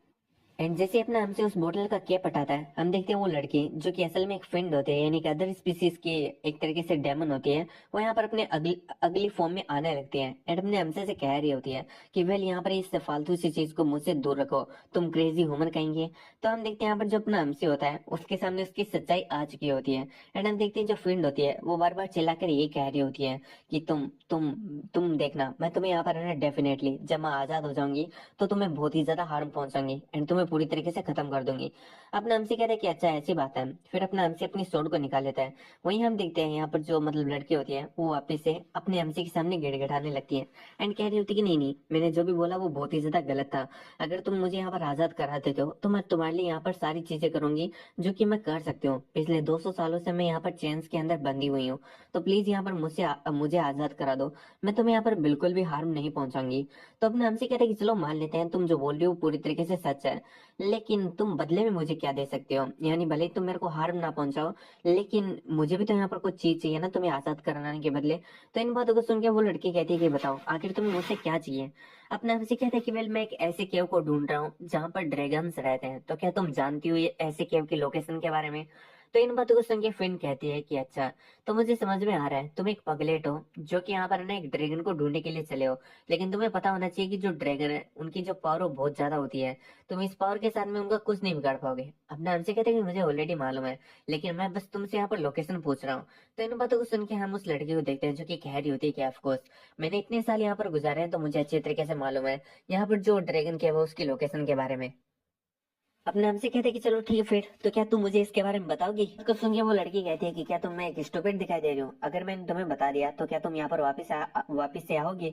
अपने हमसे कहते हैं कि वेल ये चीज मेरे लिए भी यहाँ पर सेम ही है, अगर तुम झूठ बोल रही हो और मैंने तुम्हें रिलीज कर दिया तो तुम तो रिलीज होते यहाँ पर मुझे मार डालोगे ना। तो यहाँ पर जो डेमन होती है वो कह रही होती है कि चलो ठीक है फिर, अगर तुम मुझे रिलीज नहीं करने वाले हो तो मैं तुम्हें कुछ नहीं बताऊंगी। अपने हमसे कहते हैं कि चलो ठीक है फिर, मैं यहाँ पर खुद से वो सारी चीजें को ढूंढ लूंगा, लेकिन मैं तुम्हें यहाँ पर आजाद करके खुद के ऊपर एक डेंजर नहीं लाने वाला। एंड इतना कहते हुए अपना हमसे वहां से जाने लगता है और कहते हैं कि और भी ज्यादा तुम यहाँ पर वेट करो, कम से कम 100 सालों तक। एंड मैं यहाँ पर जो गुफा है उसकी जो एंट्रेंस है उसे वापिस से उसके ओरिजिनल स्टेट या फिर उससे भी अच्छी तरीके से यहाँ पर पैक करके जाऊंगा, ताकि यहाँ पर है ना आने वाले 100 या 200 सालों तक कोई भी तुम्हें आजाद ना करा सके, किसी को भी ना पता चल सके कि तुम इस केव के अंदर बंद हो। तो इस बात को सुनते हैं हम इस डायमंड की हालत देखते हैं जो कि बहुत ही ज्यादा बुरी हो जाती है। एंड वो कह रही होती है कि कोई इतना ज्यादा नीचे कैसे गिर सकता है। अपने हमसे कह रहा होता है कि अगर तुम नहीं चाहती हो कि मैं इतना ज्यादा नीचे गिरूं तो मुझे लोकेशन बता दो। एंड अगर मुझे ये कंफर्म हो गया कि तुमने जो लोकेशन बताया वो पूरी तरीके से सही है तो मैं वापस से आकर तुम्हें यहाँ पर आना चैन से आजाद करा दूंगा। इन बातों को सुन के हम डायमंड को देखते हैं जो कि कहती है कि ये तो बहुत ही ज्यादा अनफेयर है। इस बात को सुनकर अपने हमसे कहते हैं कि वेल मुझे लगता है कि तुम ऐसी पोजीशन में नहीं हो जहां पर तुम फेयरनेस की यहाँ पर बातें कर सको। तो इन बातों को सुन के हम देखते हैं डेमन को बहुत ही ज्यादा गुस्सा आता है। एंड वो कह रहा होती है कि मुझे नहीं पता कि अगर तुम क्या सोच रहे हो, एक बार अगर तुम ड्रैगन केव के अंदर एंटर हो जाते हो तो तुम्हें पता है ना कि तुम यहाँ पर मेरे को वापस से रिलीज कराने के लिए भी जिंदा नहीं बचोगे। अपने हमसे कहते हैं कि वेल मैं अपना ध्यान रख सकता हूँ, तुम बस मुझे लोकेशन बताओ। इन बातों को सुन के हम देखते हैं डेमन को जो की कहती है कि तुम बहुत ही ज्यादा एरोगेंट बन रहे हो, जबकि तुम्हें पता ही नहीं है जो ड्रैगन्स की पावर है वो कितनी ज्यादा होती है। यहाँ पर तुम्हें पता होना चाहिए कि एक जो यंग ड्रैगन होता है ना उसकी पावर भी जो लो लेवल के फ्रेंड्स होते हैं उनके बराबर होती है। जब मैं यहाँ पर ऐसी हालत में नहीं थी ना तो मैं यहाँ पर बहुत सारे जो यहाँ पर मार्शल आर्टिस्ट हैं उन्हें अकेले यहाँ पर संभाल सकती थी। तो क्या तुम यहाँ पर मेरी बात को समझ रहे हो। वैसे मुझे तुम्हारा नाम तो बताओ। तो अपना हमसे यहाँ पर जो जिन जिगांग है उसका नाम बता देता है। एंड कह रहा होता है कि आखिर तुम कौन से टाइप की मैजिक बिस्ट हो। इन बातों को सुन के हम देखते हैं वो कहती है कि मैं 9 टेल इविल फॉक्स हूँ, और हमारी जो फैमिली है यानी जो हमारा रेस हमारी जो kin है उसकी यही खासियत है, हमारे ऊपर जो भी ग्रजेस होते हैं हम उन्हें कभी भी नहीं भूलते हैं, हम उन्हें यहाँ पर है ना दुगने इंटरेस्ट के साथ में चुकाते हैं। इसलिए याद रखना, अगर तुमने यहाँ पर है ना मेरे को आजाद कराया तो मैं तुम्हें यहाँ पर रिवॉर्ड दूंगी, लेकिन अगर तुमने यहाँ पर मेरे को रिलीज नहीं किया तो याद रखना मैं तुम्हारी जिंदगी को हेल बना दूंगी, मुझे यहाँ पर है ना एक तरीके से धोखा देने के चक्कर में। अपने हमसे कहते हैं कि ठीक है मैं इस बात को याद रखूंगा। फिर वो डेमन हंसते हुए यहाँ पर कहती है कि चलो ठीक है मैं तुम्हें तुम्हारी लोकेशन बताती हूँ। एंड हम देखते हैं वो अपने हमसे को उसका लोकेशन बता देती है। तो यहाँ पर वो अपनी लोकेशन को लेकर अपना हमसे अब यहाँ पर अपनी नई मिली लोकेशन के ऊपर चल देता है। एंड हमने सोच रहा होता है कि वेल यहाँ पर मेरी जो आज मुलाकात है वो एक फिन डेमन से हुई है, ये सच में बहुत ही ज्यादा अजीब था और एक नया एक्सपीरियंस था। मुझे यहाँ पर अपने जुगाड़ से उन्हें कभी भी डाउन नहीं करना चाहिए क्योंकि ये माँ फॉरेस्ट है और यहाँ पर है ना एक से एक खतरनाक चीज है। एंड हमारा सीन चढ़ता है और हमें एक विलेज का सीन दिखाया जाता है जहाँ पर हम एक आदमी को देखते हैं जो कि कह रहा होता है कि ड्रैगन गॉड मैं आपके लिए 3 अनटच्ड गर्ल्स को लेकर आया हूँ, आप यहाँ पर हमारी जो ऑफरिंग्स है उसे स्वीकार कीजिए और हमारा यहाँ पर जो विलेज है उसे आने वाले कुछ सालों तक और भी ज्यादा प्रोटेक्शन दीजिए। एंड हम देखते हैं जो तीनों गर्ल्स होती है वो एज ए सेक्रीफाइस ऑफरिंग्स लाई गई होती है ड्रैगन गॉड के लिए। एंड हम देखते हैं इन तीनों में से जो एक लड़की होती है वो काफी ज्यादा शांत होती है, बाकी दो बहुत ही ज्यादा यहाँ पर पैनिक कर रही होती है। अब हम देखते हैं यहाँ पर ये जो बंदा होता है वो यहाँ पर 20 वाली लड़की जो कि काफी ज्यादा शांत होती है उसे कह रहा होता है कि वोलियोंग यहाँ पर जो बाकी 2 गर्ल्स है उनका ध्यान रखना। वोलियोंग कहती है कि ठीक है समझ गए। फिर यहाँ पर जो ये बंदा होता है वो कह रहा होता है कि ठीक है मैं तुम्हें यहाँ पर है ना जो यहाँ पर ड्रैगन गॉड है उनकी केव में छोड़ के आ रहा हूँ। एंड हम देखते हैं यहाँ पर वो जो ड्रैगन गॉड की केव होता है उसके सामने उन तीनों को छोड़ के आ जाता है। तो अपना हमसे उन तीनों को देखते हैं, उन्होंने सोच रहा होता है कि अच्छा तो यहाँ पर ये तो कुछ ज्यादा ही हो रहा है, ये लोग यहाँ पर जो ह्यूमंस है उनको ही सेक्रीफाइस कर रहे हैं ड्रैगन्स के लिए। तो क्या यहाँ पर ये जिन ड्रैगन्स को सेक्रीफाइस कर रहे हैं क्या वही एंशियंट ड्रैगन है जिसकी तलाश मैं कर रहा हूँ। अपने हमसे उनमें सोचने लगता है कि वेल आखिर जो ड्रैगन है वो कहाँ पर अपेयर होगा, यहाँ पर है ना केव के सामने क्या वो यहाँ पर आने वाला है। तो वो सोचता है कि अगर केव के सामने वो ड्रैगन आने वाला है तो मुझे भी यहाँ पर छुप के बैठ जाना चाहिए, लेकिन इससे पहले मुझे यहाँ पर कुछ इन्फॉर्मेशन को पाना होगा। इसलिए हम देखते हैं यहाँ पर जो अपना हमसे होता है उन तीनों लड़कियों में से एक को लेकर आ जाता है। अब जैसे अपना हमसे लेकर आ रहा होता है वो लड़की यहाँ पर अपनी आंखें खोल लेती है एंड मन में सोचती है कि आखिर ये कौन है, क्या ये ड्रैगन गॉड है। लेकिन मैंने जैसा सुना था ये तो उससे बहुत ही ज्यादा डिफरेंट है एंड ये मेरे को बहुत ही ज्यादा केयरफुली ट्रीट कर रहा है। फिर वो यहाँ पर मन में सोचती है कि अगर यहाँ पर जो ड्रैगन गॉड है ऐसे इंसान है तो एंड हम देखते हैं वो अपने हमसे को ड्रैगन गॉड यहाँ पर प्रोनाउंस करती है। तो अपना हमसे कहता है कि लेडी मैं यहाँ पर ड्रैगन गॉड नहीं हूँ जिसकी तुम लोग यहाँ पर बातें करते हो। वो लेडी कहती कि तुम्हारे कहने का क्या मतलब है, तुम यहाँ पर ड्रैगन गॉड नहीं हो। तो अपने हमसे कहते कि वेल मैं यहाँ पर एक मार्शल आर्टिस्ट हूँ जो कि यहाँ से जा रहा था, लेकिन मैं यहाँ पर आपसे कुछ पूछना चाहता हूँ, इसलिए मैं यहाँ पर आपको लेकर आया हूँ। तो इन बातों को सुन के हम उस लड़की को देखते हैं जो कि अपने हमसे से कहती है कि क्या तुम्हें नहीं लगता कि तुमने बहुत ही ज्यादा गलत किया है। अपना हमसे कह रहा होता है कि वेल वो इसलिए क्योंकि यहाँ पर बहुत सारी ऐसी चीजें हैं जो कि मैं कंफर्म करना चाहता हूँ, और एक बार जब कन्वर्सेशन एंड हो जाएगी तो मैं आपको वहीं पर ले जाके छोड़ दूंगा जहां से मैं आपको लेकर आया था। तो क्या आप प्लीज मेरे यहाँ पर जो क्वेश्चंस है उनका आंसर दोगी। तो इन बातों को सुन के वो लड़की मन में सोच रही होती है कि इसके पास में एक जेड होगा जो कि इंटरमीडिएट लेवल का बिस्ट है। मुझे नहीं लगता कि ये कोई ओढ़ने से यहाँ पर मार्शल आर्टिस्ट है, और जिस फॉर्मेशन के अंदर इसने हमें मेरे को बैठा के रखा है जिसकी वजह से यहाँ पर कोई भी हमें बाहर का इंसान नहीं देख सकता है, वो भी कोई लो लेवल की नहीं है। तो मैं समझ पा रही हूँ कि ये जो इंसान है वो एक बहुत ही ज्यादा एक्स्ट्रा ऑर्डिनरी यहाँ पर मार्शल आर्टिस्ट है, इसलिए मुझे नहीं लगता कि मैं इसके साथ में रूड हो सकती हूँ। फिर वो अपने हमसे से कहती हैं कि वेल आखिर तुम किसके बारे में क्यूरियस हो। अपना हमसे कहता है कि वेल आखिर जो यहाँ पर ड्रैगन गॉड है जिनके बारे में यहाँ पर तुम लोग बातें कर रहे हो, क्या तुम्हें कोई आइडिया है कि आखिर वो कैसा दिखाई देता है। तो इन बातों को सुन के वो लड़की कहती है कि नहीं मुझे नहीं आइडिया, क्या तुम्हें क्या पता है ड्रैगन गॉड के बारे में। अपने हमसे कहते हैं कि मेरे हिसाब से तो जो ड्रैगन गॉड है वो यहाँ पर है ना एक तरीके से है, उसके आगे दो हॉर्न होंगी, उसकी जो बॉडी है वो सांप जैसी होगी एंड उसकी जो चेस्ट है उसके ऊपर एक व्हाइट निशान होगा एंड उसके यहाँ पर जो पूरी की पूरी बॉडी है वो यहाँ पर एक तरीके से नीले कलर की होगी। तो इन बातों को सुन के वो लड़की कहती है कि वेल मेरे को श्योर नहीं है कि आखिर जो ड्रैगन गॉड है वो यहाँ पर एक डेमन है या फिर एक इंसान है। अपने हमसे कहते हैं कि अच्छा ऐसी बात है, तो तुम्हें यहाँ पर उसके बारे में कुछ भी नहीं पता है लेकिन फिर भी तुम्हें यहाँ पर उनके लिए ऑफर किया जा रहा है, क्या यहाँ पर तुम्हें जिंदा ही उनके उनके लिए सेक्रीफाइस कर दिया जाना ड्रैगन गॉड के नाम पर, क्या तुम्हें ये सही लगता है। फिर वो लेडी कहती है कि वेल जो यहाँ पर हमारे चीफ वो ऑलरेडी ड्रैगन गॉड से मिल चुके हैं एंड 5 साल पहले यहाँ पर जो ड्रैगन गॉड है वो अपीयर हुए थे एंड उन्होंने हमारे विलेज की रक्षा की थी। तो अपने हमसे कहता है कि अच्छा तो क्या तुम विलेज के लिए अपनी जान देना यहाँ पर सही समझती हो। इन बातों को सुन के वो लड़की कहती है कि हाँ मेरे विलेज के लिए यहाँ पर मैं कुछ भी कर सकती हूँ। अपने हमसे कहता है कि ठीक है मैं समझ गया एंड हम देखते हैं जो अपना हमसे होता है वो उस लेडी को वापस से वहीं पर छोड़ के आ जाता है। फिर अपना हमसे सोचता है कि वेल मेरे को देखना है आखिर इस जो ड्रैगन गॉड है वो कैसा दिखाई देता है। इसके लिए हम देखते हैं जो अपना हमसे होता है वहीं पर एक फॉर्मेशन बिछाता है एंड वहीं पर बैठ जाता है। अब यहाँ पर अपना हमसे प्रैक्टिस कर रहा होता है जिसकी वजह से हम देखते हैं जो अपना हमसे होता है वो ब्रेक थ्रू करने के बाद में अब स्पिरिट एनर्जी गेट्स को यहाँ पर ओपन करने की कोशिश कर रहा होता है। लेकिन इसके लिए उसके मास्टर ने बताया था कि तुम्हें सिर्फ और सिर्फ एनर्जी को ही कल्टीवेट नहीं करना है बल्कि इसके लिए तुम्हें यहाँ पर जो अपना कैरेक्टर उससे भी कल्टीवेट करना है। तो अपने हमसे को कुछ भी समझ नहीं आता कि आखिर जो कैरेक्टर है उसको कल्टीवेट करने से यहाँ पर क्या मतलब था मेरे मास्टर्स का। तभी हम देखते हैं यहाँ पर जो अपना हमसे होता है उसे कुछ अजीब सा महसूस होता है एंड उसे ये एहसास हो जाता है कि यहाँ पर कोई तो एंट्री ले रहा है और ये कोई और नहीं बल्कि ड्रैगन होता है। जैसे ड्रैगन आता है हम देखते हैं तीनों लड़कियां उसके सामने झुक जाती है एंड कह रही होती है कि हम जो ड्रैगन गोट है उन्हें ग्रीट करते हैं। इस चीज को देखकर यहाँ पर जो ड्रैगन होता है वो कहता है कि ये काफी ज्यादा नाइस है। फिर वो कहता है कि एक इंसान जो कि यहाँ पर छुपा हुआ है क्या वो भी बाहर आएगा। एंड हम देखते इतने कहते वो अपने हमसे की तरफ देखता है, अपना हमसे काफी हैरान होता है एंड सोच रहा होता है कि इसे कैसे पता है कि मैं यहाँ पर छुपा हुआ हूँ। फिर वो जेडो को लेता है एंड वहां से भागने की कोशिश करता है एंड सोचता है कि अगर इसे मेरी प्रेजेंस का इतना इजीली पता चल चुका है तो मैं जानता हूँ कि ये कितना ज्यादा स्ट्रांग है, ये मेरी यहाँ पर लीग से तो पूरी तरीके से बाहर है, तो मैं तो यहाँ पर इससे फाइट ही नहीं कर सकता, मुझे यहाँ से भागना होगा। ये सोचते हैं हम देखते हैं जो अपना हमसे होता है वहां से भागने की कोशिश करता है, लेकिन हम देखते हैं जो ड्रैगन होता है वो अपने हमसे के सामने आ जाता है और कहते हैं कि मैंने तुम्हें बाहर आने के लिए कहा था ना कि भागने के लिए। एंड हम देखते हैं इतना कहते हैं वो अपने हमसे को पकड़ने वाला होता है, तभी अपना हमसे बहुत सारी बोटल्स को निकालता है अपनी पॉकेट में से एंड हम देखते हैं उन्हें यहाँ पर जो ड्रैगन होता है उसकी तरफ थ्रो कर देता है जिसकी वजह से वो बोटल्स वहीं पर फूट जाती है। ड्रैगन कहता है कि आखिर तुम्हारी हिम्मत कैसी है ऐसी फालतू की हरकतें मेरे ऊपर यूज करने की। लेकिन अगले पल हम देखते हैं जो बोटल्स होती है उनमें से बहुत सारी अजीब सी गंध बाहर निकलने लगती है जो कि ड्रैगन को बहुत ही ज्यादा तकलीफ देती है क्योंकि जो ड्रैगन है वो भी यहाँ पर एक अदर स्पीसीज का ही बंदा है। एंड हम देखते हैं अब उसका गुस्सा बहुत ही ज्यादा बढ़ चुका होता है, वो अपने ड्रैगन के फॉर्म में आता है एंड यहाँ पर अपने हमसे का पीछा करने लगता है। वो सबसे पहले यहाँ पर अपने हमसे के ऊपर एक काफी ज्यादा खतरनाक अटैक करता है जिसे अपना जेड होग रोक लेता है, जिसकी वजह से जो जेड होग होता है उसकी हालत बहुत ही ज्यादा खराब हो जाती है। फिर हम देखते हैं जो ड्रैगन होता है वो वापस से अपने एमसी के ऊपर अटैक करता है, जिसकी वजह से हम देखते हैं जो अपना एमसी होता है वो नीचे गिरने लगता है। यहाँ पर जो ड्रैगन होता है वो भी नीचे आ जाता है एंड यहाँ पर अपने ह्यूमन फॉर्म में आकर अपने जो कपड़े हैं उन्हें ठीक करने लगता है और कहता है कि सच में अब जाकर वो जो बदबू वो मेरे शरीर से गई है। एंड फिर हम देखते हैं वो अपने एमसी की तरफ देखने लगता है जिसे उसने हवा में ही लटका के रखा है। एंड वहां पर जाने के बाद में वो उसकी सारी बोतल्स को निकाल लेता है एंड कहता है कि आखिर ये है क्या। फिर वो अपने एमसी को देखता है और कहता है कि मुझे यहाँ पर एक इंटरेस्टिंग सा बॉय मिल चुका है।